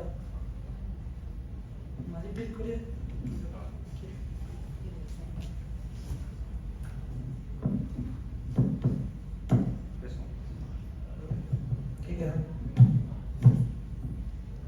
மதிப்பிற்குரிய நடுவர் அவர்களே, எதிரணியில் அமர்ந்திருக்கும் அருமை நண்பர்களே மற்றும் இங்கு கூடியிருக்கும் அன்பான பார்வையாளர்களே, அனைவருக்கும் இன்பமான வணக்கங்கள். சிங்கப்பூர் இளைஞர்கள் வெற்றியாளர்களாக உருவாக்குவதற்கு தேவை புத்தாக்கமா விடாமுயற்சியா? இதுதான் தலைப்பு. இளையர், முதியவர், என் குழந்தைகள் கூட சிங்கப்பூர் என்றாலே அவங்க மனதில் விடாமுயற்சியின் எண்ணம் தானே உருவாகும். எனவே நடுவர் அவர்களே, நான் ஆரம்பத்திலே கட்டண்டா சொல்லிவிடுகிறேன். எத்தனை புத்தாக்கங்கள் வந்தாலும் அதை வெற்றியாக்குவது விடாமுயற்சி மட்டும்தான். நம்ம எதிரணி நண்பர்கள் மேடைக்கு வந்து, மேடம் புது ஐடியா தான் மேடம் உலகத்தை மாத்துதுன்னு பஞ்சுகள் அப்பெல்லாம் பேசுவாங்க. அவங்ககிட்ட நான் ஒரு சின்ன கேள்வி கேட்டேன். கையில் ஒரு விதை இருந்தா மட்டும் போதுமா? அது மண்ணில புதைச்சு தினமும் தண்ணி ஊற்றி ஆடு மாடு கிடைக்காம காப்பாத்தி மரமாக்குறோமே, அந்த விடாமுயற்சி இல்லாமல் வெறும் விதை மரத்தை தருமா? நம்ம சொல்ற புத்தாக்கம் வந்து கையில இருக்கிற விதை மாதிரி. அதை நம்ம விடாமுயற்சினா அதை நம்ம மரமாக்குற உழைப்பு. ஒரு உதாரணம் சொல்றேன். உலக புகழ்பெற்ற ஹாரி பாட்டர் புத்தகம், அதை எழுதியவர் J.K. ராவ்லிங். அவருக்குள் ஹாரி பாட்டர் என்ற அற்புதமான புத்தாக்க சிந்தனை இருந்தது. அது வழக்கமான கதைகளை தாண்டிய ஒரு புத்தாக்க சிந்தனை. அந்த கடையை தூக்கிக்கொண்டு அவர் 12 படிப்பங்களுக்கு போய் பார்த்தாரு. இந்த 12 படிப்பங்களும் இந்த கதை நல்லா இல்லைன்னு சொல்லி விரட்டி அடிச்சிச்சு. ஐயோ, நம்ம புத்தாக்க சிந்தனை வேஸ்ட்ன்னு சொல்லிட்டு அவர் மூடங்கி போயிருந்தால் இன்னைக்கு ஹாரி பாட்டர் உலகத்திற்கே தெரிந்திருக்குமா? 13 வயது ஆளுநம் சென்று கதை விற்றாரு. அந்த விடாமுயற்சி தானே அவரை கோடீஸ்வர எழுத்தாளராக மாற்றியது. நம்ம சிங்கப்பூர் எடுத்துக்கொள்ளுங்களேன். இயற்கை வளம் பெருசா இல்லைன்னு நம்ம உட்காந்து யோசிச்சு கொண்டு இருந்தோம் கிடையாது. தெய்வத்தால் ஆகாதனும் நம்ம உழைக்கணும் முன்னேறணும்னு பல தலைமுறைகளாக சிந்திய வேர்வை தான் இந்த சிங்கப்பூரை உலகத்தின் உச்சாணி கட்டத்தில் போய் நிறுத்தி இருக்கிறது. இதற்கு காரணம் வெறும் ஐடியா மட்டுமில்லை நடுவர்களே, தொடர்ச்சியான கடின உழைப்பும் ஒழுக்கமும் தான். சரி, ரொம்ப தூரம் போவேன். நம்ம மாணவர்களே பார்ப்போமே. வகுப்புல இருக்கிற ஒவ்வொரு பையனுக்கும் இப்படி படிச்சா மாறிக்கலாம்னு ஒரு செம்ம ஐடியா இருக்கும். ஆனா அதுக்கு கேமிங் கன்சோலை ஓரமா வச்சுட்டு போனை தூக்கி தூரமா போட்டுட்டு திரும்ப புத்தகத்தை வச்சு படிக்கிறாங்க. அந்த விடாமுயற்சி காலம் தான் கடைசியில மார்க் ஷீட்ல எடுத்த காட்டலாம். தேர்வுல மதிப்பெண் போடுவது வந்து யோசனைக்கு தான் நடுவர் அவர்களே, பரீட்சை பேப்பரில் பதில் எழுத மாணவன் போட்ட முயற்சிக்கு தான். எதிரணி நண்பர்களை கேட்கிறேன், சூப்பரான ஒரு ஸ்டடி பிளான் போட்டிருக்கேன் ப்ரோன்னு சொல்லி 2 நாள் தூங்கி வளைவதற்கு வெற்றியா கிடைக்காது. சாதாரணமான வழியா இருந்தாலும் தினமும் படிப்பேன் தான் விடாமுயற்சிக்காரனுக்கு தான் வெற்றி கிடைக்கும். நடுவர் அவர்களே, இன்றைய டிஜிட்டல் உலகத்தில் இளைஞர்களின் நிலையை கொஞ்சம் யோசித்து பாருங்கள். ChatGPT, Gemini அப்படின்னு ஆளுக்கு ஒரு AI வச்சிருக்கோம். பல புது ஐடியாக்கெல்லாம் பஞ்சமே இல்லாமல் கொட்டி கிடைக்கின்றன. உலகத்தில் எத்தனையோ பேர் தினமும் புது காப்புரிமைகள், அதாவது பேட்டன்ஸை பதிவு செய்யறாங்க. அதில் எத்தனை புத்தாக்கங்கள் ஜெயிக்கின்றன சொல்லுங்க பார்ப்போம். 100 புத்தாக்கங்கள் 99 புத்தாக்கங்கள் தான் தோல்வியில் தான் முடிகின்றன. காரணம், அந்த புத்தாக்கத்தை கொண்டு வந்தவர்களிடம் அதை தொடர்ந்து முன்னெடுத்து செல்லும் விடாமுயற்சி இல்லையே. அவ்வளவு ஏன் அவர்களே, எங்கள் வீட்டிலேயே அம்மா யூடியூப் பார்த்து புதுசா ரெசிபி பண்ணணும்னா அவங்களுக்கே தெரியாம ஒரு புத்தாக்கத்தை தானே செய்யறாங்க. அது குழம்பா ரசமா தயிரான்னு கண்டுபிடிக்க மாதிரி இருக்கும். அப்படி நடப்பிருக்காலும் நான் சோதனை ஆகி இது மாதிரி உங்க வீட்லயும் நடந்திருக்கும். ஆனா 5 தடவை தவறா செய்தா தவறுகளை திருத்தி 6வது முறை அருமையாக சமைத்து தராங்கல்ல, அந்த விடாமுயற்சி தான் வயிற்றை நிரப்பும். வெறும் ரெசிபி வச்சு கொண்டு மட்டும் பசியை போக்க முடியுமா? புத்தாக்கம் விருது கூகுள் மேப் மாதிரி அது வழியை காட்டும். ஆனா அந்த வழியில நம்ம போகணும்னா கார் பெட்ரோல் போடணும், கார் ஸ்டார்ட் பண்ணணும், டிராபிக்ல காத்து கிடக்கணும், தடைகள்லாம் தாண்டி இலக்கு அடையணும்ல. அந்த விடாமுயற்சி தான் டிரைவிங். அந்த டிரைவிங் தான் விடாமுயற்சி. இன்னைக்கு சந்தைக்கு வரும் ஒவ்வொரு புதிய இனோவேட்டிவ் தொழில்நுட்பமும் அடுத்த சில மாதங்களிலே பழுதாக விடுகிறது. ஆனால் தொழில்நுட்பம் எவ்வளவு மாறினாலும் ஒருவனின் வெற்றியை தீர்மானிப்பது மாற்றங்களுக்கு ஏற்ப தன்னை தகவமைப்படுத்திக் கொண்டு தொடர்ந்து உழைக்கும் விடாமுயற்சி மட்டும்தான். சிம்பிளா சொல்லணும்னா ஒவ்வொரு புத்தாக்கத்திற்கும் ஒரு எக்ஸ்பைரி டேட் இருக்கும். ஒவ்வொரு புத்தாக்கமும் ஒரு நாள் பழையதாகும். ஆனால் விடாமுயற்சி என்பது ஆயுள் முழுவதும் பலன் தரும். நம்ம எதிரணி சொன்னாங்களே, விதை வந்து புத்தாக்கம், ஆனா விடாமுயற்சினா அது ஃபர்டிலைசர். ஆனா ஃபர்டிலைசர் வெறும் விதையை வச்சுட்டு எப்படி பலன் தரும், எப்படி மரம் வரும்? இந்த விடாமுயற்சினா நம்ம வெற்றிக்கு பாதை. கடைசியா ஒரு விஷயத்தை சொல்லிவிட்டு முடிச்சு கொள்கிறேன். புத்தாக்கம் என்று வெறும் தீப்பொறி, ஆனால் அந்த தீப்பொறியை அணைய விடாமல் வெற்றியின் வெளிச்சமாக மாற்றுகிறது நம்ம விடாமுயற்சி மட்டும்தான். எனவே புத்தாக்கம் தேவைதான், ஆனால் சிங்கப்பூர் இளைஞர்களை வெற்றியாளர்களாக உருவாக்குவது புத்தாக்கம் அல்ல, விடாமுயற்சி என்ற ஆணித்தரமாக கூறி வாய்ப்புக்கு நன்றி பாராட்டி விடைபெறுகிறேன். நன்றி. அவர் முதலாக பேசிய பட்டிமன்றம் சொல்லிட்டு போயிருக்காரு. புத்தாக்கம் புதுசா வரும், ஆனா விடாமுயற்சி தான் என்னைக்கு விடாம இருக்குன்றத ரொம்ப தெளிவா சொல்லிட்டு போயிருக்காரு. புத்தாக்கம்ன்றது நீங்க விதை தான், அந்த விதையை மட்டும் என்ன செய்ய முடியும்? எல்லாம் வேணும் இல்ல, தண்ணி எல்லாம் வேணும் இல்லையா? அது இருந்தாதானே மரம், கிளை, பூ, காய் எல்லாமே கொடுக்கும் அப்படின்றத ரொம்ப அழகா சொன்னாங்க. யோசனைக்கா மார்க் கொடுக்குறாங்க? இல்ல எழுதுறதுங்களுக்கு தானே மார்க் கொடுக்குறாங்க. யோசனை எப்படி வேணா செய்யலாம், ஆனா என்ன ப்ரோ அப்படின்னு சொல்லிட்டு போயிருக்காரு. அவ்வளவு அழகா சொல்லிட்டு போயிருக்காரு. இவர் சொன்ன ஒருத்தவங்க சிங்கப்பூர்ல இருக்கிற ஒருத்தர் சரியான ஒரு சான்று சொன்ன நிக்கோலஸ் சான். அவங்க வந்து ஐடி படிச்சவங்க. அவங்க வந்து படிப்பை வந்து பள்ளி படிப்பை வந்து பாதியிலே நிப்பாட்டிட்டாரு. ஆனா அதுக்கப்புறம் போய் ஐடியில படிச்சாரு, நர்சிங் படிச்சாரு. அங்க போய் ஐடியில நர்சிங் படிக்கிறப்போ அவருக்கு வந்து மறுபடியும் ஆர்வம் வந்தது. நானே அங்கே போயிட்டு மறுபடியும் நர்சிங் படிச்சாரு. இவரை பத்தின ஒரு இது வந்து ரைட்டப் வந்து ஸ்ட்ரைட் டைம்ஸ்ல வந்திருக்கு, நீங்க படிங்க போயிட்டு. அதை நானே அங்கே படிச்சுட்டு மறுபடியும் சிங்கப்பூர் NUSல மருத்துவ கல்லூரி போய் மருத்துவம் எடுத்து படிச்சிருக்காரு. இது வந்து எவ்வளவு பெரிய விடாமுயற்சி இல்லையா? அதுதான் ஐடியில படிச்சவர். சாதாரணமாவே நமக்கு வந்து சிங்கப்பூர்ல NUSல மருத்துவம் கிடைக்கின்றது எவ்வளவு சவால்ன்றது நம்ம எல்லாருக்குமே தெரியும். ஆனா பள்ளி படிப்பை பாதியில நிறுத்திட்டு ஐடியில படிச்சுட்டு நான்யாங்ல படிச்சு மறுபடியும் மருத்துவம் படிச்சிருக்காருன்னா எவ்வளவு பெரிய சாதனை. அதுதான் விடாமுயற்சி வந்து நிறைய நம்ம புத்தாக்கத்தோட இருக்கணும் அப்படின்றத ரொம்ப அழகா சொல்லிட்டு போனாங்க. இப்போ இந்த அணியில இருந்து புத்தாக்கமே அப்படின்றத பத்தி பேசுறதுக்கு பிரஜனா ஸ்ரீ இருக்காங்க. இவங்க வந்து கிரைஸ்ட் சர்ச்ல படிக்கிறாங்க, உயர்நிலை 2 படிக்கிறாங்க. இவங்களுக்கு வந்து இந்த பட்டிமன்றத்துக்கு கொடுக்கப்பட்ட நாள் ரொம்ப குறைவான நாட்கள் தான். ஏன்னா அவங்க வந்து கடைசியா தான் இது பண்ணாங்க. அதனால அவங்களுக்கும் நல்லா வந்து ஒரு கைத்தட்டு கொடுத்துருங்க. ஏன்னா குறைவான நாட்கள்ல இவ்வளவு வந்து தன்னை பத்தி அங்க பேசுறாங்க. ஐயோ, எனக்கு ரொம்ப கை வலிக்குது. நான் வேலைக்கு வந்தோடனே ஏன் கையை பிடிச்சு கொண்டிருக்கேன்னு பாத்துறீங்களா? பயப்படாதீங்க, எதிரெல்லாம் என்னை அடிக்கல. நான் வந்து பூட்டுக்கு வந்து பொருந்தாத சாவி வந்து 100 முறை மீண்டும் மீண்டும் திறக்க மாட்டேன். பூட்டு திறக்கவில்லைங்க, என் கைதான் ரொம்ப வலிக்குது. அதுதான் புத்தாக்கம் இல்லாத விடாமுயற்சி நிலை.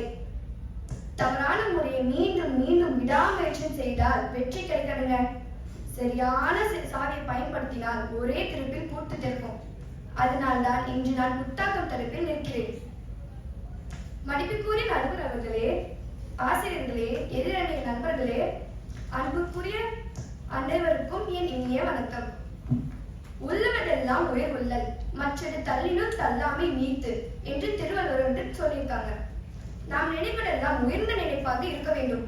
அது உடனே கை கூடாவிட்டாலும் அந்த உயர்ந்த எண்ணத்தை வந்து நாம் விட்டுக் கொடுக்க கூடாது. இதுதான் இந்த பொருளோட பொருள். அந்த உயர்ந்த எண்ணத்தை நடைமுறைக்கு ஏற்ற புதிய தீர்வாக மாற்றுவதுதான் புத்தாக்கம். ஆகவே சிங்கப்பூர் இளைஞர்களை வெற்றியாளராக உருவாக்குவதில் புத்தாக்கமே முதன்மையானது என்று நான் உறுதியாக கூறுகிறேன். நண்பர்களே, ஒருவர் வந்து தவறான பேருந்தில் ஏறிவிட்டு நான் இறங்கவே மாட்டேன், கடைசி நிறுத்த வரை செல்வேன் என்று சொன்னா அவர் நினைத்த இடத்தை வந்து செல்வாரா? செல்ல மாட்டார். இலக்கு வராது, பேருந்து கட்டணம் தான் உயருங்க. தவறான பாதையில் தொடர்ந்து செல்வது சாதனை அல்ல, சரியான வேலையை தேர்ந்தெடுப்பதுதான் புத்திசாலித்தனம். சிங்கப்பூர்ல வந்து பெரிய நிலப்பரப்பு உடைய நாடு இல்லைங்க. நம்மிடம் எண்ணெய் கிணறுகளோ தங்க சுரங்கங்களோ பெரிய இயற்கை வளங்களோ இல்ல. சிங்கப்பூரின் உண்மையான செல்வம் நிலத்திற்கு கீழே இல்லைங்க, நமது இளைஞரின் மூளைக்குள் இருக்கிறது. அந்த அறிவை புதிய தயாரிப்பாக, புதிய சேவையாக, புதிய வேலை வாய்ப்பாக, புதிய சமூக தீர்வாக மாற்றுவதுதான் புத்தாக்கம். நண்பர்களே, இன்று நாம் காணும் மெரினாவே முழுவதும் இயற்கையாக இருந்த நிலமல்ல. கடலிலிருந்து நீரை மீட்டெடுத்து அது நீர்மயமாகவும் சுற்றுலா மயமாகவும் பசுமை பகுதியாகவும் நீர் மேலாண்மை கூடும் பகுதியாகவும் சிங்கப்பூர் மாற்றியது. மற்றவர்கள் இதுவில்லைங்க என்று கவலைப்படும் போது சிங்கப்பூர் புதிய எழுத்தையே உருவாக்கியது. நிலமில்லை என்று கையை விரிக்கவில்லை, புதிய வாய்ப்பை உருவாக்கியது. இதுதான் புத்தாக்கம். மாறி வரும் இந்த உலகில் இளைஞர்கள் வெற்றியாளர்களாக உருவாக்குவது புதிய திறன்களையும் புதிய மடிப்புகளையும் உருவாக்கும் சக்திதான். இந்த செயற்கை நுண்ணறிவும் தானியக்க தொழில்நுட்பமும் நீ எத்தனை மணி வேலை செய்தார் என்று கேட்பதில்லை, இயந்திரம் செய்ய முடியாது என்ற புதிய மதிப்பை நீ உருவாக்கினார் என்றுதான் கேட்கிறார்கள். அப்படி என்றால் நம்ம இளைஞரிடம் நாம் என்ன சொல்ல வேண்டும்? நேற்று செய்ததை இன்னும் சீக்கிரமாக செய் என்போமா, அல்லது நாளைக்கு தேவைப்படுவதை இன்றி உருவாக்க என்போமா? இதற்காக தான் Singapore smart nation, national AI strategy, skills future போன்ற திட்டங்களை முன்னெடுக்கிறது. AI பார்த்து பயப்படுவர் பின்னால் போகலாம், AI ஒரு கருவியாக மாற்றுபவர் தான் முன்னால் செல்வார். சிங்கப்பூரின் தேசிய வளர்ச்சி அமைச்சகம் அடுத்த 50 ஆண்டுகளுக்கான நில பயன்பாட்டு மற்றும் நகர வளர்ச்சியை முன்கூட்டியே திட்டமிட்டு வருகிறது. சிங்கப்பூரில் இளைஞர்கள் உட்பட்ட பல தலைமுறையினரின் புத்தாக்க சிந்தனையில்தான் இன்று சிங்கப்பூர் அடுத்த 50 ஆண்டுகளுக்கான வளர்ச்சியை நம்பிக்கையுடன் திட்டமிட்டு வருகிறது. அதனால்தான் புத்தாக்கம் இளைஞர்களை வெற்றியாளர்கள் மற்றும் உருவாக்குவதில்லை, ஒரு நாட்டின் எதிர்காலத்தை உருவாக்கும் சக்தியாக திகழ்கிறது.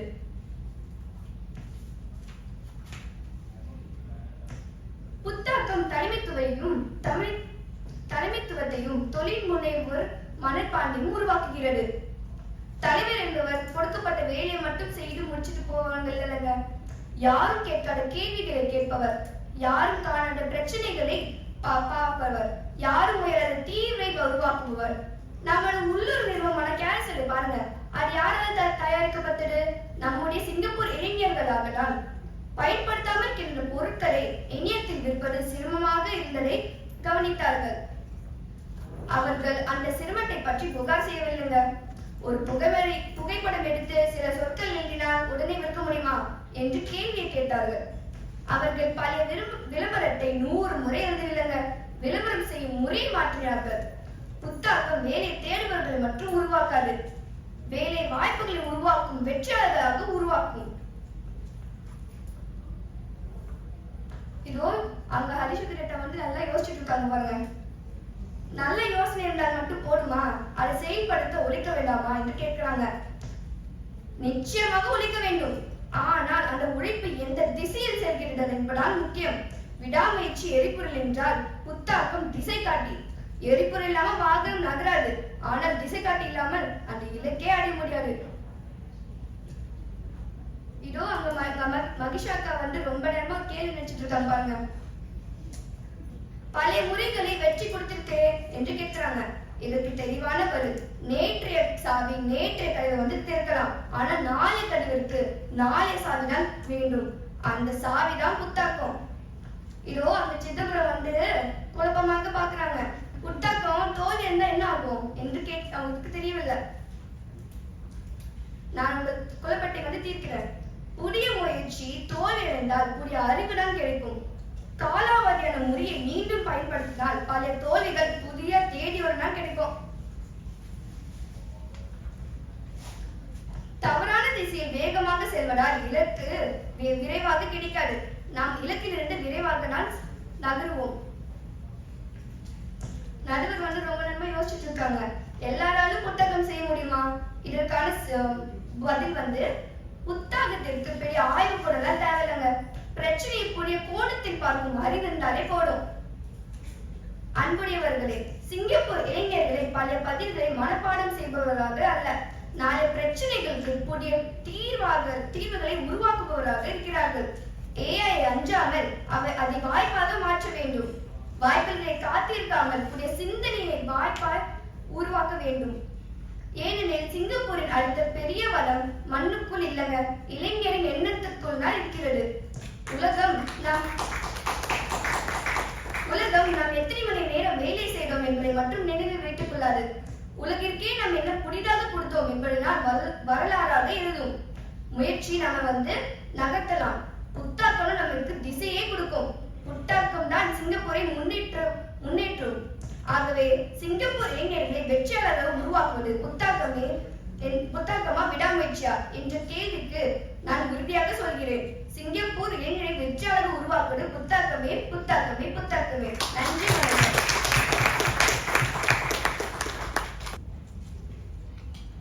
சிறப்பு பிரஜனா ஸ்ரீ எவ்வளவு அழகா எடுத்து பேசினாங்க. எதிரணியில இருக்க எல்லாரையும் எடுத்துட்டாங்க. ஒருத்தரை விடல. இனிமே பேச போறவங்களையும் சொல்லிட்டு போயிட்டாங்க. நடுவரையும் எழுத்துட்டாங்க. நீங்க என்ன இவ்வளவு யோசிச்சுட்டு இருக்கீங்க? ஒருத்தரை விடல. அவங்க எவ்வளவு அழகா எடுத்து குறைவான நாட்கள் கொடுக்கப்பட்டாலும் அதுல தயாரிச்சு இவ்வளவு பேசுறாங்க இல்லையா? அதனால அவங்களுக்கு மறுபடியும் ஒரு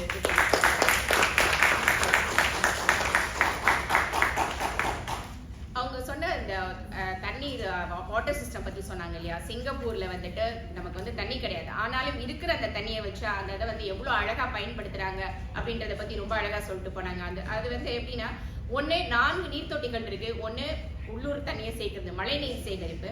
இன்னொன்னு மலேசியால இருந்து வர தண்ணியை சேர்த்து வைக்கிறது. இன்னொன்னு பயன்படுத்தின தண்ணியவே சேர்த்து வைக்கிறது. இன்னொன்னு என்னன்னா கடல்ல இருந்து வர உப்பு தண்ணியை சுத்தப்படுத்தி கொடுக்குறது. இந்த 4 தான் இதுதான் நம்ம சிங்கப்பூர் இல்லைன்னு புலம்புறது கிடையாது. அதற்கான தீர்வு காண்பதுதான் ஒரு புதிய யோசனை, புதிய சாதனை. அதை ரொம்ப அழகா சொல்லிட்டு போனாங்க. ஸ்கில்ஸ் ஃபியூச்சர் பத்தி சொன்னாங்க. நானே நிறைய ஸ்கில்ஸ் ஃபியூச்சர் பயன்படுத்தி நிறைய என்னோட வேலை பார்க்குறவங்களும் சரி, இப்போ நிறைய ஏதாவது படிக்கணும் அப்படின்றதுக்கு யோசனையா இருக்கும். ஏன்னா ஒரு குடும்பம்னு ஆனதுக்கு அப்புறம் அதுக்கப்புறம் நமக்காக செலவு பண்ணி படிக்கிறது கஷ்டம். ஆனா அது ஸ்கில்ஸ் ஃபியூச்சர் வச்சு இப்ப நிறைய அதுல முன்னாள் பிரதமர் லீ அவர்கள் தான் அந்த திட்டத்தை கொண்டு வந்தாங்க. அதனால நிறைய பேர் பயனடைஞ்சிருக்காங்க. என்ன படிக்கணும்னு ஆசைப்படுறாங்களோ, ஈவன் பேக்கிங் கோர்ஸ் ஆகட்டும், எதுனாலும் சரி, இன்னைக்கு நம்ம படிக்கலாம்னு நினைச்சா அந்த ஸ்கில் ஃபியூச்சர் எல்லாருக்கும் ரொம்ப பண்ணுது. பழைய விளம்பரத்தை மாத்தி புதுசா கொடுத்தா போச்சு, அவ்வளவுதான். எதுக்கு நீங்க நிறைய இது பண்ணணும் அப்படின்றத சொன்னாங்க. நேத்த சாவி வச்சு எப்படிப்பா திறக்க முடியும்? எப்பயோ முறையில ஒரு வாரி சாவி வச்சிருப்போம். அதை தேவை கிடையாது இல்லையா? அதெல்லாம் போன வாரம், இப்பெல்லாம் புதுசா வந்துருச்சு. இப்ப யோசிங்க அப்படின்றத ரொம்ப அழகா அவங்களோட கருத்துக்களை தொகுத்து எடுத்து வச்சுட்டு போனாங்க. அதனால அவங்களுக்கு மறுபடியும் ஒரு பலத்தை கைத்தட்டல் கொடுத்துருங்க.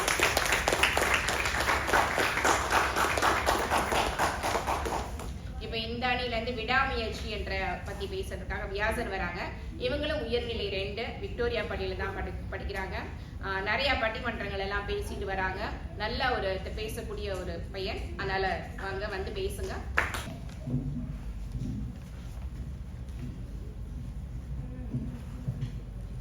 செந்தமிழே உயிரே நருந்தேனே, செயலிலே மூச்சினை உனக்களித்தேனே, நைதாய் நிலைந்து போகும் என் வாழ்வு நன்னிலை உனக்கினில் எனக்கும் தானே. அனைவருக்கும் அன்பான வணக்கம். நம்ம எதிரி பேசினாங்கல்ல, அதை நல்லா கேட்டேன். அவங்க பேசுனதுல எனக்கு ஒண்ணு புரிஞ்சிச்சு. என்ன தெரியுமா? 2 புரிஞ்சிச்சு. ஒண்ணு என்ன தெரியுமா? இவங்க யாருமே தலைப்பை ஒழுங்கா புரிஞ்சுக்கல. இன்னொன்னு இவங்க என்ன சொல்ல வராங்கன்னா விடாமுயற்சி தான் புத்தாக்கத்தை தூண்டுறதுன்னு சொல்றாங்க. அதை நீ எப்படி புரிஞ்சுக்கிட்டேன் தெரியுமா? முதல்ல நம்ம சர்வனியை பார்ப்போம். சர்வனி என்ன சொன்னாங்க தெரியுமா? ரைட் பிரதர்ஸ் பத்தி நல்லா அழகா பேசினாங்க. அவங்க ரைட் பிரதர்ஸ் பத்தி என்ன சொன்னாங்க? ரைட் பிரதர்ஸ் விடாமுயற்சியால விமானத்தை பறக்க வச்சாங்க அப்படின்னு சொன்னாங்க. ஆனா புத்தாக்கத்தால ஒவ்வொரு முறையும் தோல்வி ஆகி அது புத்தாக்கத்தால வேற என்ன முறையில பயன்படுத்தலாம் அப்படின்னு யோசிச்சுதான் விமானத்துல பறக்க வச்சாங்க அப்படின்னு சொன்னாங்க. அப்படி ஏன் யோசிச்சாங்க? ஏன் புதுவிதமா பண்ணணும் அப்படின்னு ஏன் யோசிச்சாங்க? விடாமுயற்சியால தான். முதல் தடவையே ஜெயிச்சா எதுக்கு திருப்பி பண்ணணும்? விடாமுயற்சியால தான் திருப்பி புது வழிகளை கண்டுபிடிச்சாங்க. அதே மாதிரி நம்ம பிரஜனாஸ்ரீயை பத்தி பார்ப்போம். அவங்க மரீனா பேயை பத்தி நல்லா அழகா பேசினாங்க. மரீனா பே சிங்கப்பூர்ல நிலமே இல்லாத இடத்துலதான் நிலமை திருப்பி மீட்டெடுத்து அதுலதான் கட்டினாங்கன்னு சொன்னாங்க. அதுக்கு அவங்க என்ன சொன்னாங்க? அவங்க நிலத்தை திருப்பி மீட்டெடுக்கிறதுக்கு விதவிதமான வழிகள் எல்லாம் கண்டுபிடிச்சாங்க. நம்ம விடாமுயற்சியால கண்டுபிடிக்கல, விதவிதமான வழிகளால தான் கண்டுபிடிச்சாங்கன்னு சொன்னாங்க. ஆனா அவங்க ஏன் அந்த விதவிதமான வழிகளை கண்டுபிடிச்சாங்க? எப்படி விதவிதமான வழிகளை பயன்படுத்தினாங்க? விடாமுயற்சியால தான். முதல் வழியில தோத்தாங்க, அடுத்த வழியில திருப்பி தோத்தாங்க. அவங்களால ஏத்துக்க முடியல. அவங்க மன வலிமை விடாமுயற்சியால தான் புது வழிகளை கண்டுபிடிச்சு அதாலதான் ஜெயிச்சாங்க. அதனால நீங்க என்ன சொல்லலாம்? புத்தாக்கம் தான் கடைசியில அவங்க ஜெயிக்க வைக்குது அப்படின்னு சொல்லலாம். ஆனா அந்த புத்தாக்கம் எதனால வருது? புத்தாக்கத்தை எது தூண்டுது? விடாமுயற்சி தாங்க தூண்டுது. இன்னொன்னு நான் என்ன பார்த்தேன்னா, யாருமே தலைப்பு ஒழுங்கா புரிஞ்சுக்கலன்னு சொன்னல, அவங்க என்ன சொன்னா தலைப்பு என்னன்னு பார்ப்போம். சிங்கப்பூர் இளைஞர்களை வெற்றியாளர்களாக உருவாக்குவது புத்தாக்கமே விடாமுயற்சியே. இங்க மட்டும்ங்கிற வார்த்தை போடவே இல்லை. விடாமுயற்சி மட்டும் அல்லது புத்தாக்கம் மட்டும் அப்படின்னு போடவே இல்லை. ஆனா இங்க நிறைய பேரு புத்தாக்கம் மட்டும்தான் இவங்களை புத்தாக்கம் மட்டும்தான் இவங்களை வெற்றிகரமாக ஆக்கும் அப்படின்னு நிறைய பேர் சொல்லியிருக்காங்க. அது கண்டிப்பா தப்புதான். எதுவும் இல்லை என்பதிலிருந்து எதுவும் சாத்தியம் என்று சாதித்து காட்டிய ஒரு நாடு உண்டு என்றால் அது சிங்கப்பூர் என்பதை சிங்கப்பூரில் வாழும் நம் அனைவரும் பெருமையாக சொல்லிக் கொள்ளலாம். அந்த சிங்கப்பூரின் இளைஞர்களை வெற்றியாளர்களாக உருவாக்குவது விடாமுயற்சி என்பதுதான் எங்கள் அணியின் ஆணித்தரமான வாதம். வானுயர்ந்த கட்டடங்கள், தரமான சாலைகள், சுத்தமான குடிநீர், பொது போக்குவரத்து, பஞ்சமில்லாத இடம், வெளிநாட்டு முதலீடுகளை ஈர்ப்பதில் முதலிடம் என எந்த வசதிகளுக்கும் குறைவில்லாத நாடு சிங்கப்பூர். நிர்வாகம், தொழில்நுட்பம், வணிகம் என்ற பல துறைகளிலும் உலக நாடுகள் வியந்து பார்க்கும் நாடாக சிங்கப்பூரை மாற்றியது சிங்கப்பூரின் தந்தை திரு லீ குவான் யூ அவர்களின் சிந்தனை விதை என்றால் அதற்கு உயிர் கொடுத்தது விடாமுயற்சி தாங்க. தெய்வத்தான் ஆகாதெனினும் முயற்சிதான் மெய் வருத்த கூலி தரும் என்ற ஐயன் திருவள்ளுவர் குரலுக்கு எடுத்துக்காட்டாக விளங்கியது சிங்கப்பூர். 1960ஆம் ஆண்டில் பஞ்சம் நிலவி வந்த நிலையில் சிங்கப்பூர் அரசு தமிழகத்துக்காக இலவச கப்பல் போக்குவரத்தை அறிமுகம் செய்து தொழிலாளர்களை வேலைக்கு அழைத்து வந்தனர். தமிழர்களின் உழைப்பும் திரு லீ குவான் யூ அவர்களின் அறிவும் சிறப்பான திட்டமிடலும் விடாமுயற்சியும் சேர்ந்துதான் சிங்கப்பூரை நவீன சிங்கப்பூராக மாற்றி அமைத்தது. விசுவாசமிக்க தமிழர்களின் மீது அன்பை பொழிந்த திரு லீ குவான் யூ அவர்கள் தமிழர்களுக்காக சலுகைகளை வாரி வழங்கினார். அதோடு தமிழ் மொழிக்கு ஆட்சி மொழியும் அந்தஸ்தை கொடுத்தார். இவர்களின் விடாமுயற்சியும் உழைப்பினால் சிங்கப்பூர் மட்டுமல்ல, ஆனால் மன்னார்குடி பகுதியை சுற்றியுள்ள சிறு கிராமங்கள் கூட குட்டி சிங்கப்பூராக மாறியுள்ளன என்பதை நமது எதிர்நீர் யாருமே மறக்க முடியாது. சரி, இந்தியாவுக்கு வருவோம், சிங்கப்பூருக்கு வருவோம். சிங்கப்பூருடைய தேசிய நீச்சல் வீரர் ஜோசப் ஸ்கூலிங், அவங்களை பத்தி நம்ம எல்லாருக்கும் தெரியும் அல்லவா? அவங்க ஒலிம்பிக்ஸ் போட்டியில முதலிடம் வாங்கியிருக்காங்க. அவங்க என்ன புத்தக சிந்தனையா ஜெயிச்சாங்க? இல்ல, விடாமுயற்சி தான் அவங்க ஜெயிக்க வச்சுச்சு. தினம் அல்லும் பகலும் முயற்சி செஞ்சு விடாமுயற்சியால தான் ஜெயிச்சாங்க, தவிர புத்தக சிந்தனை ஒண்ணு அவங்களை ஜெயிக்க வைக்கல. லீ அவர்கள் ஒருத்தங்களுக்கு சோம்பல் இருந்தா, புத்தக சிந்தனை இருந்தா அது என்ன பிரயோஜனம்? புத்தக சிந்தனை மட்டும் வச்சு அவங்க ஜெயிக்க முடியுமா? முடியாது தானே. விடாமுயற்சி இல்லைன்னா அந்த புத்தக சிந்தனை செயல்படுமா? முடியாது தானே. லீ அவர்கள் தமிழர்களுக்காக மத சுதந்திரத்தை முழுமையாக அளித்தார். அதோடு சிங்கப்பூர் தண்டாயுதபாணி கோயில், சவுத் பிரிட்ஜ் மகா மாரியம்மன் கோயில், வீரகாளியம்மன் கோயில், முருகன் கோயில் என இந்தியர்கள் வசிக்கும் இடங்களில் எல்லாம் பல கோயில்கள் என காரணம் தமிழர்களின் விடாமுயற்சி தாங்க. அதனால நான் கடைசியில ஒன்று சொல்லி விரும்புகிறேன். விடாமுயற்சியும் தொடர் பயிற்சியும் வெற்றியை சாதிக்க நேரும் என்ற மந்திர வரிகளை இளைஞர்கள் மனதில் ஆழமாக பதிய வைத்து அவர்களை வெற்றியாளர்களாக உருவாக்குதல் விடாமுயற்சி என்று கூறி வாய்ப்பளித்தமைக்கு நன்றி.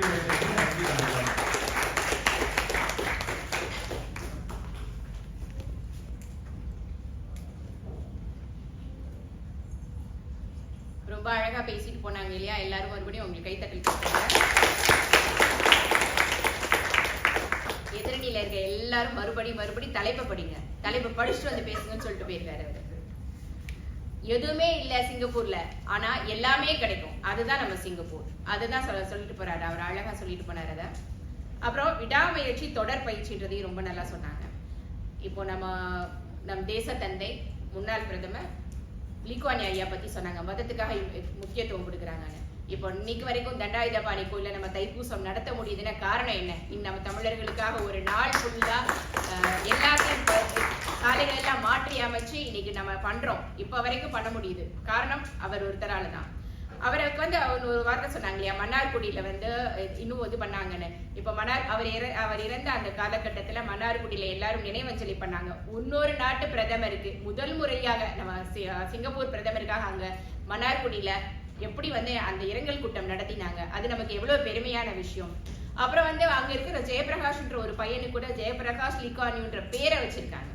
அது எல்லாமே நமக்கு பெருமை தானே. அதெல்லாம் ரொம்ப அழகா சொல்லிட்டு போனாங்க. இப்போ நம்ம அடுத்த அணியில இருந்து புத்தாக்கம்ன்ற அணியில இருந்து நம்ம ஸ்வேதா அவங்கள கூப்பிடலாம். ஸ்வேதா வந்து NTUல படிக்கிறாங்க, 2ஆம் ஆண்டு படிக்கிறாங்க. அவங்க ரொம்ப கிட்டத்தட்ட ஒரு உயர்நிலை பள்ளியில இருந்தே பேசிட்டே வராங்க. ரொம்ப நல்லா பேசக்கூடியவங்க. இன்னைக்கு வந்து இவங்களுக்கு எல்லாம் பதில் சொல்றதுக்காக அவங்க வந்திருக்காங்க.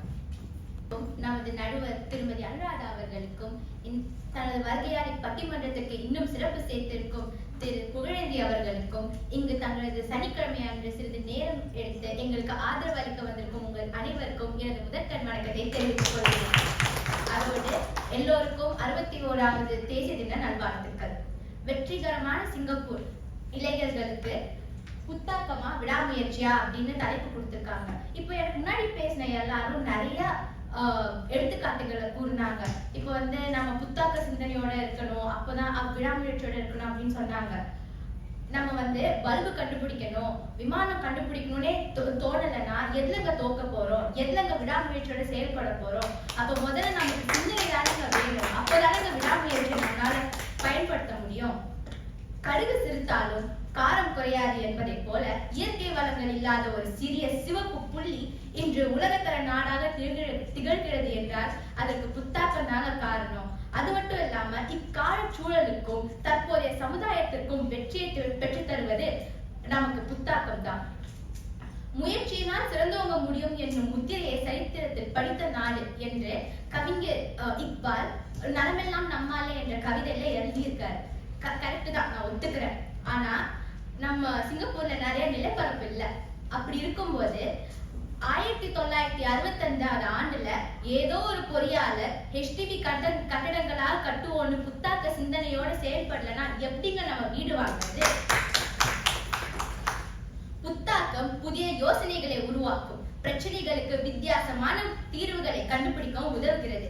இன்றைய தொழில்நுட்பம் மற்றும் தொழில் முனைவு உலகில் இது மிகவும் முக்கியமான திறன். புத்தாக்கம் இருந்ததாலதான அந்த காலத்துல வடிவேல மாதிரி அதை வச்சுட்டு நான் என்ன பண்றதுன்னு சொல்லாம இதை வச்சுட்டும் ஏதாவது செய்யலான்னு அவங்க யோசிச்சிருக்காங்க.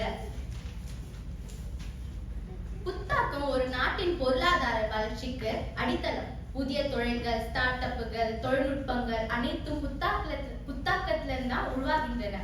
சிங்கப்பூர் போன்ற நாடுகள் அறிவுசார் பொருளாதாரத்தை உருவாக்குறதுக்கு புத்தாக்கத்தை ஊக்குவிக்கிறாங்க. அது மட்டும் இல்லாம தொழில்நுட்பத்தில் சிறந்து விளங்கும் நாடுகள் சைனா, கொரியா, ஜப்பான் தங்களது மாணவர்களின் புத்தாக்க சிந்தனையை வளர்க்கவே முனைகின்றன. அவ்வளவு ஏன் நம்ம சிங்கப்பூர்லயே தொடக்க கல்லூரி அதாவது JC படிக்கும் மாணவர்கள் 1ஆம் ஆண்டுல ப்ராஜெக்ட் ஒர்க் அப்படின்ற ஒரு விஷயத்துல ஈடுபடணும். அப்படின்னா என்னன்னா நம்ம வந்து சிங்கப்பூர்ல இருக்கிற அல்லது உலகத்துல இருக்கிற ஏதாவது ஒரு பிரச்சனைக்கு ஒரு வித்தியாசமான தீர்வை கண்டுபிடிக்கணும். என்னுடைய குழு பேருந்து ஓட்டுநர்களிடையே ஏற்படுற முதுகு வலிக்கு நாங்க வித்தியாசமா ஒரு தீர்வு கண்டுபிடிச்சோம். இதுக்கு முன்னாடி எல்லாரும் சொன்னாங்க நம்ம வந்து எப்படி வந்து படிக்கணும், இப்ப புதுசா நம்ம விடை எழுதுனா நமக்கு வந்து மார்க் கொடுக்க போறாங்களா, விடாமுயற்சியோட படுக்கிறதுக்கு தான் மார்க் கொடுக்க போறாங்கன்னு. நான் இவ்வளவு நாள் படிச்சு இப்போ கல்லூரிக்கு வந்ததுக்கு அப்புறம் தான் எனக்கு புரியுது, அதெல்லாம் என்னை வந்து தயாராகினதுக்கு மட்டும்தான். இதெல்லாம் இருக்கு, இதெல்லாம் நீங்க வச்சுக்கணும், இதெல்லாம் உங்களுக்கு தேவை அப்படின்னு கொடுத்துட்டாங்க. அதுக்கப்புறம் இக்கால சூழலுக்கு நான் என்னை தயார்படுத்திக்கிட்டு நான் வெற்றி அடையணும்னா அதுக்கு புத்தாக்கம் தான் முக்கியம். பழைய காலத்துல நம்ம வந்து நமக்கு இதெல்லாம் தேவை அப்படின்னு இவ்வளவு அறிவே நம்ம கொடுத்துட்டாங்க. இதெல்லாம் இந்த மாதிரி கணக்கு போடணும், இந்த மாதிரிலாம் ஆங்கிலத்துல புத்தகங்கள் இருக்கு, இதெல்லாம் நம்மளோட அறிவியல் அப்படின்னா நம்மள்ட்ட கொடுத்துட்டாங்க.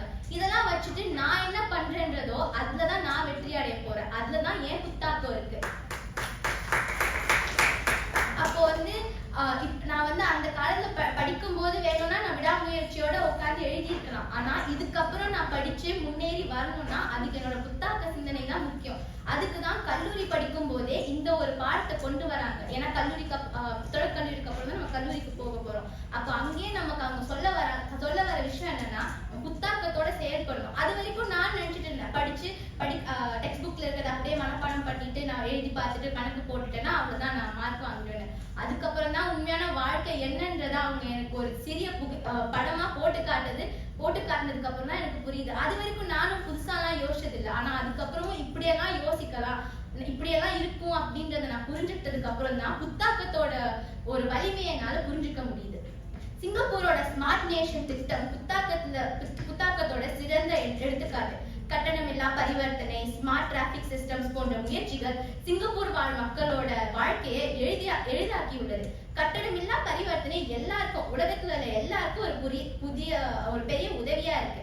அவ்வளவு ஏன், சிங்கப்பூர்ல வளர்ந்த கிராப் நிறுவனம் மக்களின் போக்குவரத்து பிரச்சனைக்கு புதிய தீர்வை கொண்டு வந்தது. வாகன சேவைகள்ல தொடங்கி இப்ப ஃபுட் டெலிவரி வரைக்கும் ஏகப்பட்ட சேவைகளை வழங்குது. கிராப் ஆரம்பித்தப்போ வாகன சேவைகளுக்கு மட்டும்தான் ஆரம்பிச்சது. அப்போ நான் விடாமுயற்சியோட அதை மட்டும் தான் திருப்பி செய்ய போறேன்னா எங்க ஃபுட் டெலிவரி சர்வீசஸ் தான் வந்திருக்கும். அப்ப அங்க புத்தாக்கம் தானே செயல்படுது. சிம்பிளா யோசிப்போம், அந்த காலத்துல பணம் பரிமாற்றம் நடந்தப்போ வழிப்பறி திருட்டெல்லாம் நடந்துச்சு. இதுக்கு விடாமுயற்சியோட மட்டும்தான் நான் செயல்பட போறேன்னா நிறைய போலீஸ்காரங்களை நம்ம வேலைக்கு வச்சு அவங்கள இன்னும் செக்யூரிட்டி சிஸ்டம்ஸை நம்ம டைட் பண்ணிருக்கலாம். ஆனா அங்க நம்ம புத்தாக்கத்தோட செயல்பட்டனாலதான் நம்ம இப்போ டிஜிட்டல் பேமெண்ட் முறைகள் எல்லாம் உருவாக்கி இருக்கோம். ஸ்கேம்ஸ் எல்லாம் இருக்குதான், என் எதிரணி உடனே வந்துருவாங்க, ஸ்கேம்ஸ் எல்லாம் நடக்குதுன்னு நான் ஒத்துக்கிறேன். ஆனா அப்போ அந்த காலத்துல இருந்த மாதிரி என்னடா காணும்னு நம்ம கையில இருந்த பையில இருந்து நம்மளால இப்ப படத்தை எடுக்க முடியல. அங்கதாங்க புத்தாக்கம் இருக்கு. அது மட்டுமா, வெளிநாட்டுக்கு போனா கூட கரன்சி பத்திலாம் இப்ப நம்ம கவலைப்படாம ஜாலியா நம்ம இப்போ வெளிநாட்டுக்கு எல்லாம் போயிட்டு வரோம். அதுக்கெல்லாம் அங்க புத்தாக்கம் தான் உதவியா இருக்கு. இந்த மாதிரி புத்தாக்கத்தெல்லாம் உருவாக்குனது ஒரு இளைஞர் தான், அதையும் சொல்லிக்கிறேன். சிங்கப்பூர் மாதிரி ஒரு சிறிய நாட்டுல இயற்கை வளங்கள் இல்லாத ஒரு சூழல்ல விடாமுயற்சி மட்டும் வளர்ச்சி தராது. என்னுடைய அணி பேச்சாளர் சகோதரி பிரஜனி ஸ்ரீ சொன்னது போல இயற்கை நீர்வளங்கள் குறைவாக இருந்தாலும் நியூ வாட்டர் திட்டத்தின் மூலம் நமக்கு மறுசுழற்சி செய்யப்பட்ட நீர் கிடைக்கிறது. நம்ம என்ன நடந்தாலும் இந்த 4 நேஷனல் டேப்ஸ் பத்தி சொல்லிட்டு போனாங்கல்ல, தண்ணீர் பஞ்சம் வராத அளவுக்கு அவங்க யோசிச்சு வச்சிருக்காங்கன்னா அங்க விடாமுயற்சி மட்டுமா இருக்கு, புத்தாக்கமும் தான் இருக்கு. எல்லா இடத்துலயும் பார்த்துட்டு நம்ம கையில உள்ள ஒரு விஷயத்தை பத்தி மறந்துடக்கூடாது.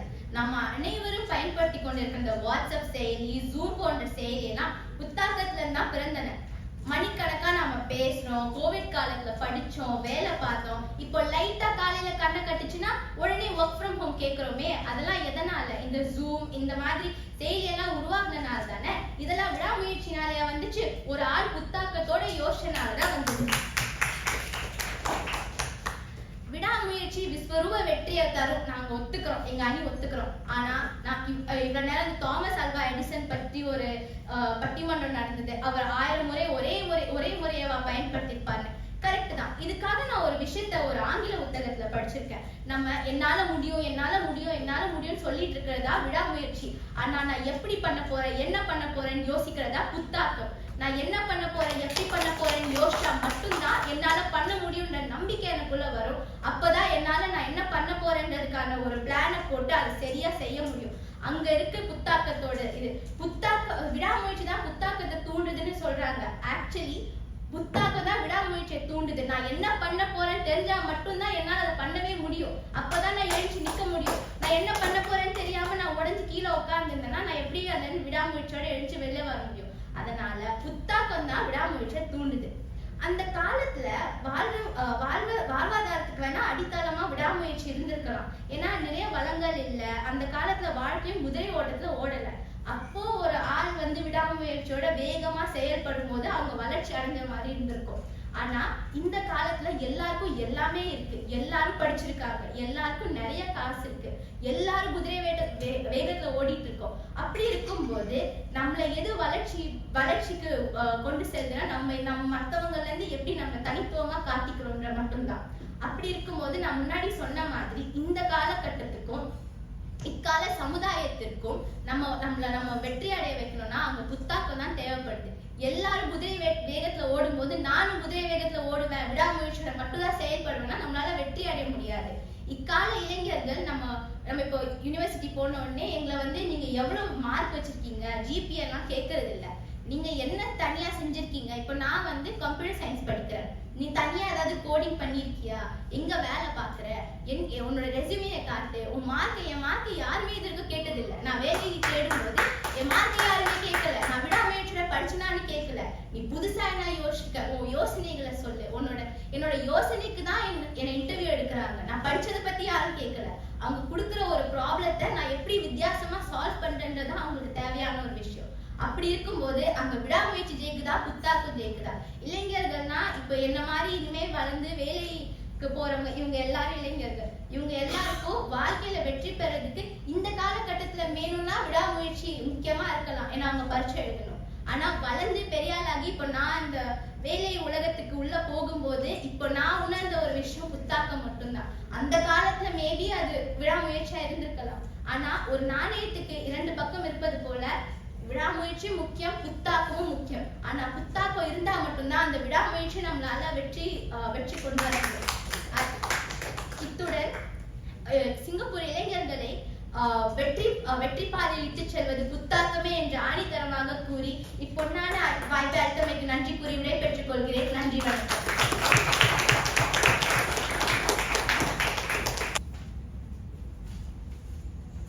எவ்வளவு சிறப்பா பேசிட்டு போனாங்க, எல்லாருக்கும் பதில் கொடுத்துட்டு போனாங்க. அதை வச்சு என்ன செய்ய போற அப்படின்னு, அதை வச்சும் நாங்க செய்வோம் அப்படின்னு அழகா சொன்னாங்க.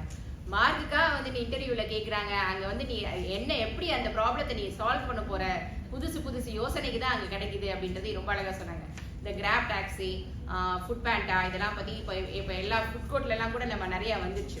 இப்போ அந்த கோவிட் காலகட்டத்துல இந்த இருக்கிற ஃபுட் கோர்ட்டுக்குலாம் வந்துட்டு நமக்கு வந்து நம்ம சிங்கப்பூர்ல இருக்க லாபாசோ அதுதான் வந்துட்டு ரொம்ப எல்லாருக்கும் தெரிஞ்ச ரொம்ப நாளா இருக்கக்கூடிய ஒரு ஃபுட். இது எல்லா உணவகத்துக்கு சிறப்பான இது. ஆனா வந்து ஒரு சில காலகட்டத்துல சில பேரால வந்துட்டு இந்த ஃபுட் கோர்ட்டால வந்து ஒரு சில பேரால அந்த வியாபாரத்தை வணிகத்தை ஈட்ட முடியல. காரணம் என்னன்னா இந்த இந்த ஃபுட் பேண்டா இல்லாததுனால, நிறைய கிராப் ஃபுட் இல்லாததுனால அந்த இடத்துல அவங்க தோல்வியை செஞ்சது, அவங்களோட வியாபாரம் பாதிக்கப்பட்டது. ஸோ அந்த மாதிரி இடத்துல தான் இந்த புத்தாக்கம் தேவைப்படுதுன்றத ரொம்ப அழகா சொல்லிட்டு போனாங்க. அந்த மாதிரி இவங்க இப்போ நிறைய பேர் நம்ம ஏதாவது ஒன்று வாங்க முடியலையா, கிராப் எக்ஸ்பிரஸ் இருக்கு, எதனா ஒன்று செய்ய முடியலையா, அதெல்லாம் நம்ம ஆர்டர் போட்டுக்கிறோம். இந்த மாதிரியான புத்தாக்க சிந்தனை என்னைக்குமே வேணும்ன்றத ரொம்ப அழகா பண்ணாங்க. சிங்கப்பூரோட ஸ்ரீ சிஸ்டத்தை பத்தி ரொம்ப அழகா சொன்னாங்க. இப்ப இருக்கிற வந்து நம்ம சிங்கப்பூர் மாதிரி அப்படியே ஒருத்தங்க வந்து ஒரு வெளிநாட்டுல இருந்து வரும்பொழுது பார்த்தா ஒரு தீப்பெட்டி அடுக்கி வச்ச மாதிரி அப்படியே அழகான கட்டடங்கள், நமக்கு எல்லாம் ஒரே மாதிரியான அப்படி இருக்கிறதுனாலதான் எல்லாருக்கும் வீடு, எல்லாருக்கும் எப்பயுமே வீடு அப்படின்றதுக்கான சாட்சி வந்து நம்ம சிங்கப்பூர் தான். ஏன்னா வந்து உங்களுக்கு இவ்வளவுதான் அப்படின்னு இல்லாம ஒருத்தர் 2 வீடு வாங்க முடியாது, இவ்வளவுதான் வாங்க முடியும், இவ்வளவுதான் நிலை, இப்படிதான் இருக்கணும் அப்படின்ற ஒரு கட்டுமானத்தை நமக்கு உருவாக்கி கொடுத்திருக்காங்க. அதனாலதான் எல்லோருக்கும் வீடுன்ற ஒரு இது வந்து சிங்கப்பூர்ல இருக்கு. அதெல்லாம் ரொம்ப அழகா சொல்லிட்டு போனாங்க. இப்ப இவங்களுக்கு பதில் சொல்றதுக்கு இந்த அணில இருந்து விடாமுயற்சி தான் அப்படின்னு சொல்ல வந்திருக்காங்க. மகிஷா அவர்கள் பேச வருகிறார்கள். அவங்க வந்து அவங்கள பத்தி நான் கொஞ்சம் சொல்லிடுறேன். அவங்க 3 வயசுல இருந்தே பேசுறாங்க. ரொம்ப நல்ல பேச்சாளர். பட்டிமன்றம் வந்து இந்திய புதியகம் தொலைக்காட்சியில பேசியிருக்காங்க. பாண்டியராஜன் அவர்களோட தலைமையில, அனிதா சம்பத் அவர்களோட தலைமையில, சொல்வேந்தர் சுகி சிவம் அவர்களோட தலைமையில இந்த வயசுலயே அழகா எல்லாரும் பட்டிமன்றம் பேசியிருக்காங்க. இன்னைக்கு விடாமுயற்சி அப்படின்ற இதுல அணில இருந்து தலைமையை வைத்து வந்து பேசுறாங்க. அவங்கதான் நிறைவு பேச்சாளர். அவங்களை கூப்பிட்டாங்க.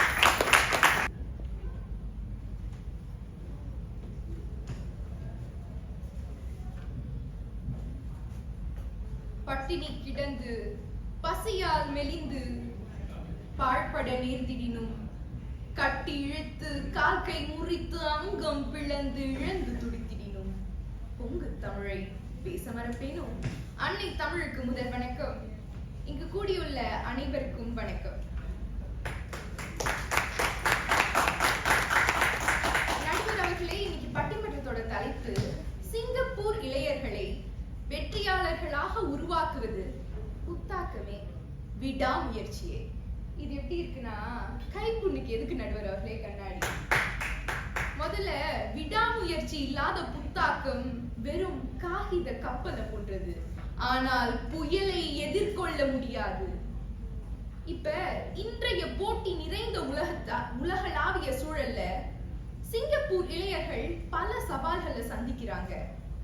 இது எல்லாத்தையும் புத்தாக்கம் இருந்தா மட்டும் எதிர்நோக்க முடியுமா? என் நடுவர்களே, முடியுமா என்ன? ஆனா விடாமுயற்சி கொன்ற இளைஞர்கள் மட்டுமே மீண்டும் மீண்டும் தன்னை தகவமைத்துக் கொண்டு புதிய திறன்களை கற்றுக்கொண்டு வெற்றியாளர்களாகிறார்கள்.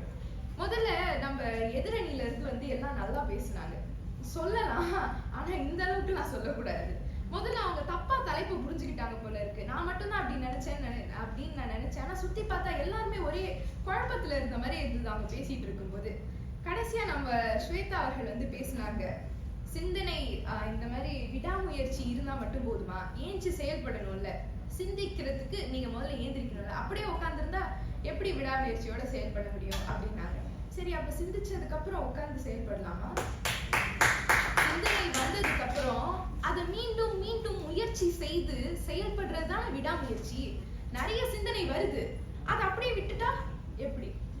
நிறைய சிந்தனை, இப்போ உங்களுக்கு ஒரு 10 சிந்தனை வருது, புது சிந்தனை. முதல்ல ஆரம்பிக்கிறீங்க, தோத்து போயிடுறீங்க. 2வது முறை ஆரம்பிக்கிறீங்க, திரும்பவும் தோத்து போயிடுறீங்க. அப்படியே உட்கார்ந்துட்டா அது எதுவும் ஆகாதுல.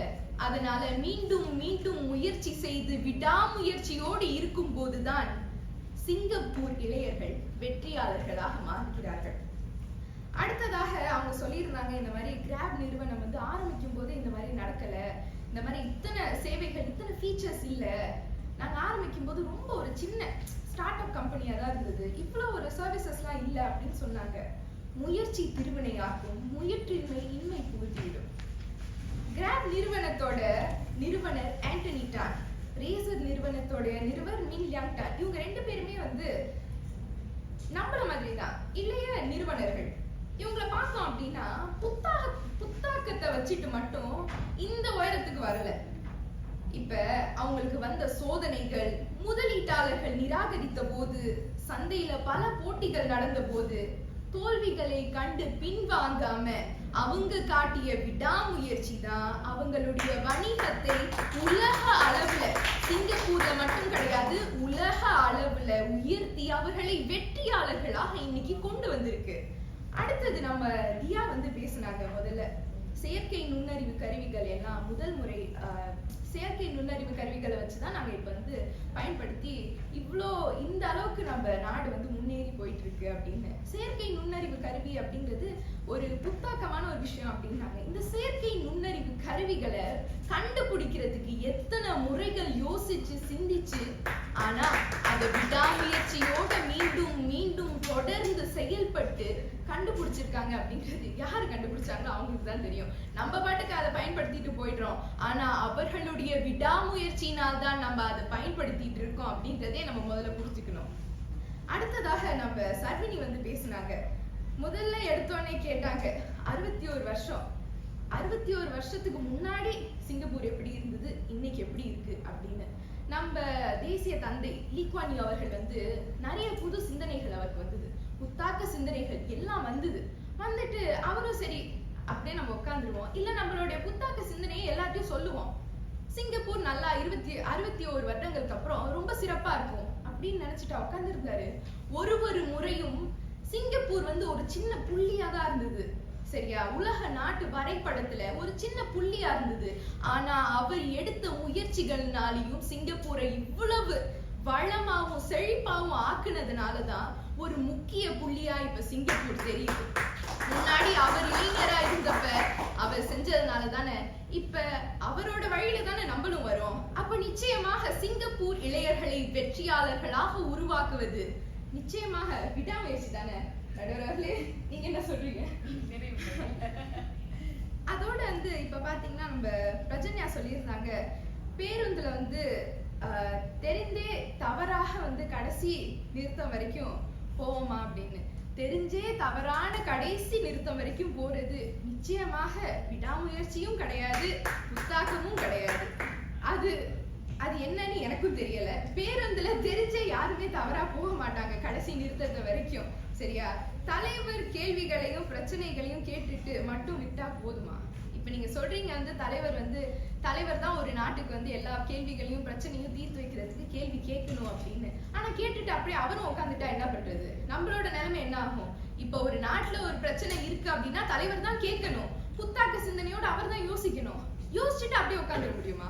அடுத்து என்ன பண்ணலாம், என்ன செய்யணும் அப்படின்னு ஒரு முறையும் தோக்கும் போது நாடு நம்மள என்ன நினைக்கும், நம்ம மக்கள் நம்மள என்ன நினைப்பாங்க அப்படின்னு அது எல்லாத்தையும் ஓரமா வச்சுட்டு மீண்டும் மீண்டும் முயற்சி செஞ்சு ஒரு வழியா அந்த நாட்டை முன்னேற்றது தான் நிச்சயமாக விடாமுயற்சி. இப்ப பார்த்தோம்னா அண்டா நிறைய யோசனை இருந்தாலும் அடுப்பு எரியறதுக்கு ஒரு விறகு வேணும். எதிரணியினர்கிட்ட நிறைய புதிய சிந்தனைகள் வச்சிருக்கலாம் நடுவர்களே, ஆனா அந்த சிந்தனையை நிஜமாக்க விடாமுயற்சி என்ற விறகை வச்சு உழைக்காவிட்டால் அடுப்பும் எரியாது, காரியமும் நடக்காது. புத்தாக்கம் மட்டுமே முக்கியம் என்று நினைக்கும் இளைஞர்கள் முதல் முயற்சியிலே தோல்வி அடைஞ்சிடுறாங்க. அதனால மனம் உடைஞ்சு போயிடுறாங்க. ஆனா தோல்வி என்பது வெற்றியின் முதற்படி என்ற விடாமுயற்சியின் தத்துவத்தை கொண்ட இளைஞர்கள் மட்டும்தான் மீண்டும் மீண்டும் விடாமுயற்சியோடு எழுந்து சாதனை படைக்கிறார்கள். முயலும் வெல்லும், ஆமையும் வெல்லும், ஆனால் முயலாமை வெல்லாது. நம்ம வியாசர் சொன்ன மாதிரிதான் நம்ம விளையாட்டு வீரர் ஜோசப் ஸ்கூலிங் ஒலிம்பிக்ல தங்கம் வென்றது வெறும் புத்தாக்க பயிற்சினால மட்டும் இல்ல தானே. புத்தாக்கத்தை வச்சுட்டு அவரும் அவரோட வயசுல இருந்த எல்லாரும் மாதிரியும் தூங்கிட்டு இருந்தா அதிகாலை 4 மணிக்கு ஏஞ்சி அவர் பயிற்சி செஞ்சிருப்பாரா? அவர் அதிகாலை 4 மணிக்கு எழுந்து நீச்சல் குளத்துல சிந்திய வேர்வையினாலும் விடாமுயற்சினாலும் தான் அவர் இன்னைக்கு வெற்றியாளர்களாக ஆயிருக்காரு. அதனால நிச்சயமாக சிங்கப்பூர் இளைஞர்களை வெற்றியாளராக உருவாக்குவது விடாமுயற்சி தான். நடுவர் அவர்களே நம்ம பிரச்சனை அதோட சொன்னாங்க, இந்த மாதிரி ஸ்கில்ஸ் ஃபியூச்சர் ஏன் கண்டுபிடிச்சாங்க அப்படின்னு கேட்டுட்டு போயிட்டாங்க. ஸ்கில்ஸ் ஃபியூச்சர் எதுக்கு நடுவர் அவர்களே கண்டுபிடிச்சாங்க? நாம இப்ப படிக்கிற கல்வி, ஒரு சில வருஷத்துக்கு அப்புறம் பழசாயிடலாம். அப்ப மீண்டும் புதிய திறன்களை கற்றுக்கொண்டு அப்பதான் நமக்கு இல்ல இனிமே நம்மளால முடியாது, நமக்கு என்ன பண்றதுன்னு தெரியாது அப்படின்னு இல்ல வேணாம் அப்படின்னு இருக்கும்போது விடாமுயற்சியோட நம்மள நாமே மாற்றிக்கொள்ள வேண்டும் என்பதற்காக தானே ஸ்கில்ஸ் ஃபியூச்சரே கண்டுபிடிச்சிருக்காங்க. ஆசிரியர் ஆகிய உங்களுக்கு இதை பத்தி என்னை விட அதிகமா தெரிஞ்சிருக்கும்.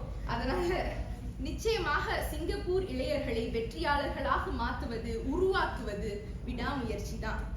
வெறும் புத்தாக்கத்தை வச்சுக்கிட்டு இன்றைய இளைஞர்களை எப்படி வெற்றியாளர்களாக உருவாக்குவது, அதை செயல்படுத்துறதுக்கு விடாமுயற்சி நிச்சயம் தேவைதானே.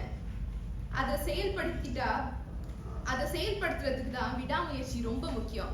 எல்லாருக்கும் புத்தாக்கம் முக்கியம் தான். ஆனா தலைப்பு இளைஞர்களை வெற்றியாளர்களாக மாற்றுவதற்கு எது முக்கியம்? விடாமுயற்சியா புத்தாக்கமா? நிச்சயமாக விடாமுயற்சி தான். இப்ப நம்ம பார்த்தோம்னா புத்தாக்கமா விடாமுயற்சியா அப்படின்னு கேட்கும்போது நம்மளுடைய பிரஜனை சொல்லியிருந்தாங்க, நம்ம நிறைய கேள்வி கேட்டுட்டு போயிட்டாங்க. நாங்க பேசுறதுக்கு முன்னாடி நிறைய கேள்வி கேட்டுட்டு போயிட்டாங்க. நாங்க யோசிக்கிறோமோ இல்லையோ எங்க அணிக்காக அவங்களே நிறைய யோசிச்சுட்டு போயிட்டாங்க. ஆனா இதுல என்ன புரியுதுன்னா அவங்க எல்லாம் எங்க அணிக்காக பேச வேண்டியவங்க தெரியாம தப்பா மாத்தி அந்த பக்கம் பேசிட்டாங்கன்னு. இப்ப பூனை கண்ணை மூடிக்கிட்டா பூலோகமே இருண்டு போயிடும் அப்படிங்கிற மாதிரிதான் இருந்தது இவங்க கேட்டுட்டு போனது. நாங்க ஸ்கிரிப்டை வச்சு எழுதுறோமா அப்படிங்கறதுலாம். இப்ப சிந்திக்கிறது இப்ப நாங்க யோசனை புத்தாக்கத்தை வச்சு நாங்க சிந்திக்கிறோம், யூஸ் பண்ணும் அப்படின்னு நினைக்கிறோம், அது புத்தாக்கம் தான். ஆனா விடாமுயற்சி அப்படிங்கிறது இந்த இடத்துல நாங்க இதை யோசிக்கணும், இதுக்கப்புறம் நாங்க செயல்படணும், மீண்டும் மீண்டும் முயற்சி செய்து இதை பண்ணணும் அப்படின்னு யோசிக்கிறதே விடாமுயற்சி தானே. யோசிச்சுட்டு விட்டுட்டா இங்க பேச முடியுமா? நடுவர் கடைசியா உங்களுக்கு எல்லாருக்கும் ஒரு கதை சொல்லிக்கிறேன். என்னன்னா ஒரு சின்ன பொண்ணு, ஒரு 5 வயசு இருக்கும். அந்த பொண்ணு ஒரு மாறுவேட போட்டி மேடையில ஏறி பேசுது. அப்ப ஔவையார் வேஷம் போட்டுட்டு ஏறிடுச்சு, நல்லா பேசிட்டு வந்துட்டாங்க கீழே. அப்ப அவங்களுக்கு தான் முதல் பரிசு அப்படின்னு சொல்லி அவங்க பரிசு கொடுக்கும் போது அவங்க சொல்றாங்க, என்னதான் இத்தனை பேர் இருந்தாலும் எல்லாருமே சிறப்பா பேசுனீங்க, ஆனா இந்த பொண்ணுக்கு ஏன் கொடுத்தோம் அப்படின்னா இவங்க ஔவையார் மாதிரியே அந்த குரல் நடுக்கத்தோடயே பேசினாங்க அப்படின்னு சொன்னாங்க. அந்த பொண்ணு வேற யாரும் இல்லை, நான் தான். ஆனா என்ன விஷயம் அப்படின்னா அன்னைக்கு நான் வீரபாண்டிய கட்டபொம்மன் வேஷம் போட்டிருந்தா கூட அதே நடுக்கத்தோட தான் பேசியிருப்பேன். ஏன்னா அன்னைக்கு நான் பேசினது ஔவையாரோட வாய்ஸ்ல இல்ல, நான் சொந்த பயத்தினால அப்படி பேசினது. ஆனா அன்னைக்கு நான் அந்த பயந்ததுனால அதுக்கப்புறம் மேடையே ஏறாம இருந்திருந்தா இன்னைக்கு இங்க உங்க முன்னாடி எல்லாம் பேசியிருக்க முடியுமா? இங்க இருக்க எல்லாருமே முதல்ல ஒரு மேடையில ஏறி பயந்து அதுக்கப்புறம் 2வது மேடையில ஏறாம போனா 3வது மேடையில இருப்பாங்களா? இன்னைக்கு இப்படி பேசுவாங்களா? அதனால நிச்சயமாக சிங்கப்பூர் இளையர்களை வெற்றியாளர்களாக உருவாக்குவது நிச்சயமாக விடாமுயற்சி தான். நடுவர் அவர்களே, கடைசியா ஒண்ணு சொல்லிக்க விரும்புகிறேன். பொதுவா இப்ப பள்ளிக்கூடங்கள்லாம் வந்து ஆசிரியர் ஏதாவது கேள்வி கேட்கிறாங்க அப்படின்னா எனக்கு ஒரு மாதிரி தயக்கமா இருக்கும். இல்ல பொதுவாவே எல்லா மாணவர்களுக்கும் ஒரு மாதிரி தயக்கமா இருக்கும் கையை தூக்கி பதில் சொல்றதுக்கு. இல்ல ஆசிரியர் கேள்வி கேட்கிறாங்களே நம்ம பதில் சொல்லலாமா அப்படின்னு. அது வந்து ஆசிரியர் திட்டுறாங்களோ இல்லையோ மத்த நண்பர்கள் வந்து நம்மள கேலி செஞ்சிருவாங்களே அப்படிங்கிற ஒரு தயக்கத்தினாலே வந்து பதில் சொல்றதுக்கு பயமா இருக்கும். ஆனா சிங்கப்பூர் அரசாங்கம் சின்ன வயசுல இருந்தே ஊக்கமது கைவிடே அப்படிங்கறத எங்களுக்கு அடிக்கடி வலியுறுத்தி நீங்க எந்த பதில் சொன்னாலும் சரியும் இல்ல தவறும் இல்ல, உங்க கருத்துக்கள் தான் இங்க ரொம்ப அவசியம் அப்படின்னு சொல்றதுனால நாங்க விடாமுயற்சியோட மீண்டும் முயற்சி செய்து இந்த அளவுக்கு வளர்ந்திருக்கோம் அப்படின்னா நிச்சயமாக சிங்கப்பூர் அரசாங்கமே இதைத்தானே முன்னேற்ற சொல்லுது. அதனால நிச்சயமாக சிங்கப்பூர் இளையர்களை வெற்றியாளர்களாக உருவாக்குவதற்கு விடாமுயற்சி தான் காரணம், விடாமுயற்சி தான் என்று கூறி இத்துடன் என் வாதத்தை நிறைவு செய்கிறேன்.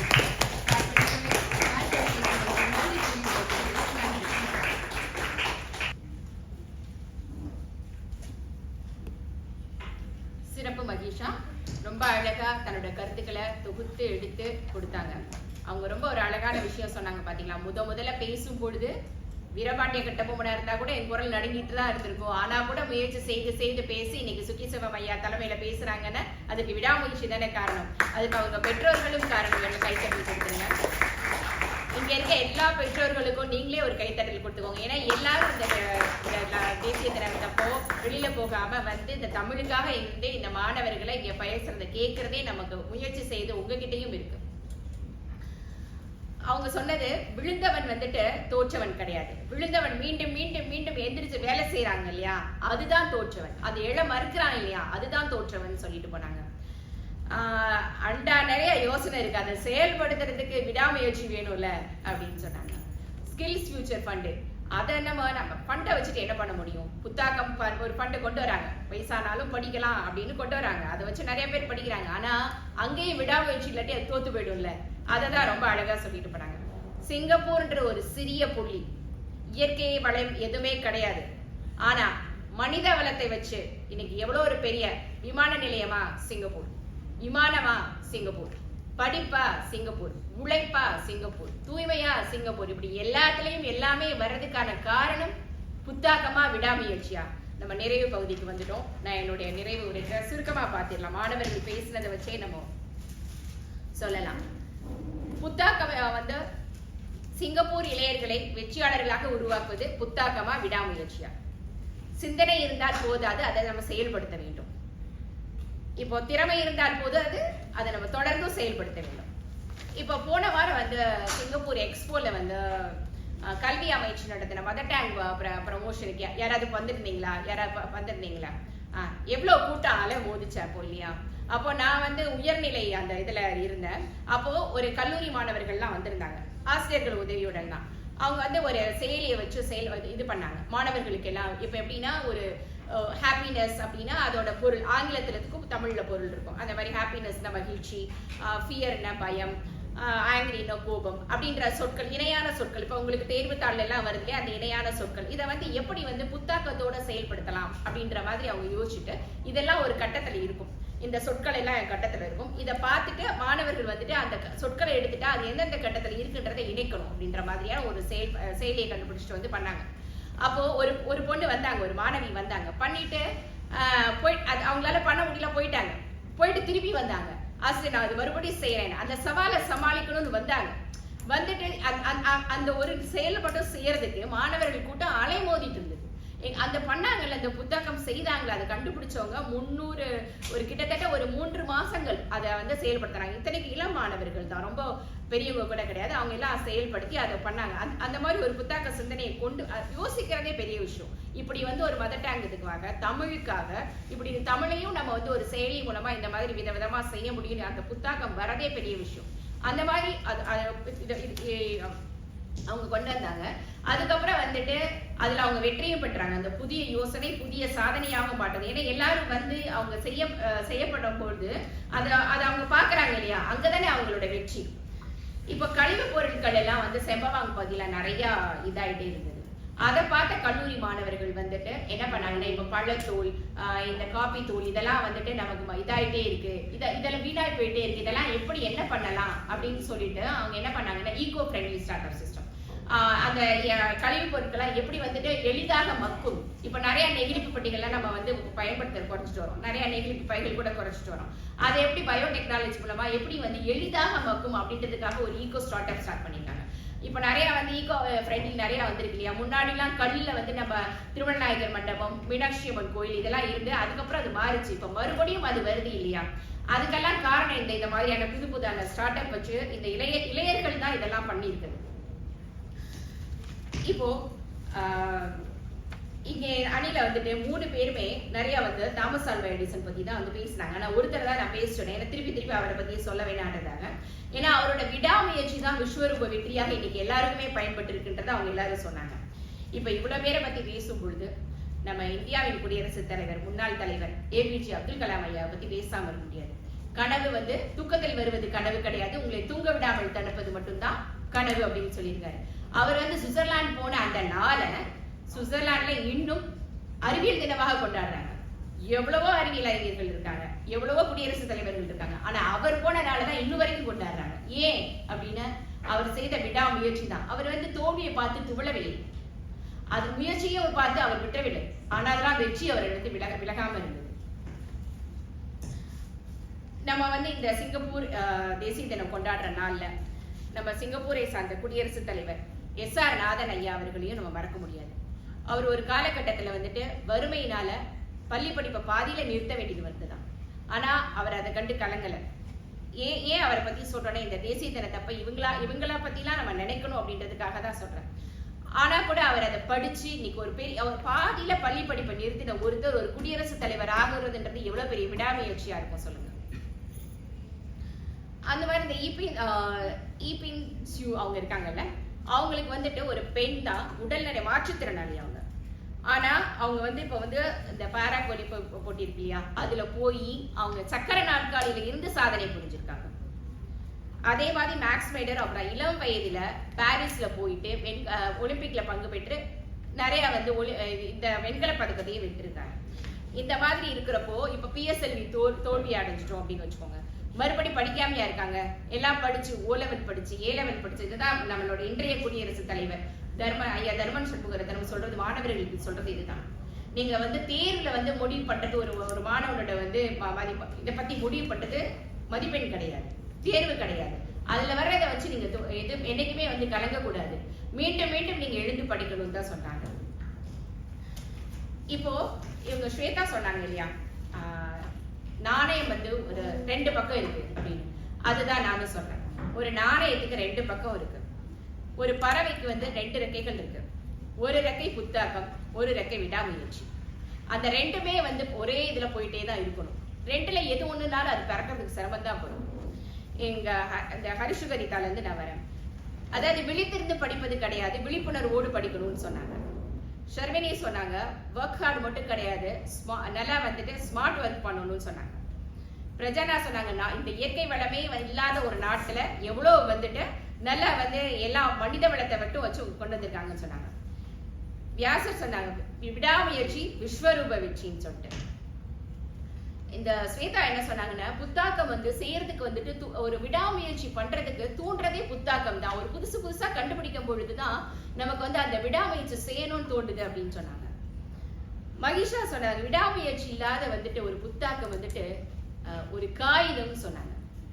சிதம்பரம் சொன்னார் இல்லையா, எங்க உட்கார்ந்து இருக்கிறப்போ ஒரு விதை இருக்கு, விதைய மட்டும் விதைச்சிட்டு போயிட்டா புத்தாக்கம்ன்றது ஒரு விதை தான். அந்த விதைய மட்டும் விதைச்சிட்டு போயிட்டா விடாமுயற்சி இல்லைன்னு அந்த விதை வந்து வீணாக போயிடும். அந்த விதைன்ற ஒரு விதையை நட்டுட்டோன்னா, விதையை வச்சோன்னா அதுல நம்ம என்ன பண்ணணும், விடாமுயற்சி என்ற ஒரு தண்ணீரை ஊற்ற வேண்டும், ஊற்றிக்கொண்டே இருக்க வேண்டும், உரத்தையும் போட வேண்டும். இது எல்லாம் செஞ்சுக்கிட்டே இருந்தாதான் அது மரமாகும், காயாகும், கனியாகும், எல்லாமே செய்யும், பூத்து குலுங்கும். இல்லைன்னா அது வீணா போயிடும். நமக்கு புத்தாக்கம் தேவை. ஒரு ரெக்க மாதிரி 2 புத்தாக்கம் தேவை, விடாமுயற்சியும் தேவை. ஆனா விடாமுயற்சி இல்லாத புத்தாக்கம் வீணாக போய்விடும். அவங்க சொன்ன மாதிரி அது ஒரு பேப்பர் காகித கப்பலா ஆகிவிடும். அதனால இன்றைய இளையர்களை வெற்றியாளர்களாக உருவாக்குவது இந்த விடாமுயற்சியுடைய புத்தாக்கம் தான் தேவை அப்படின்றத கூறி வாய்ப்பு கொடுத்தமைக்கும் வாய்மொழி கேட்டமைக்கும் நன்றி கூறி விடைபெறுகிறேன். நன்றி.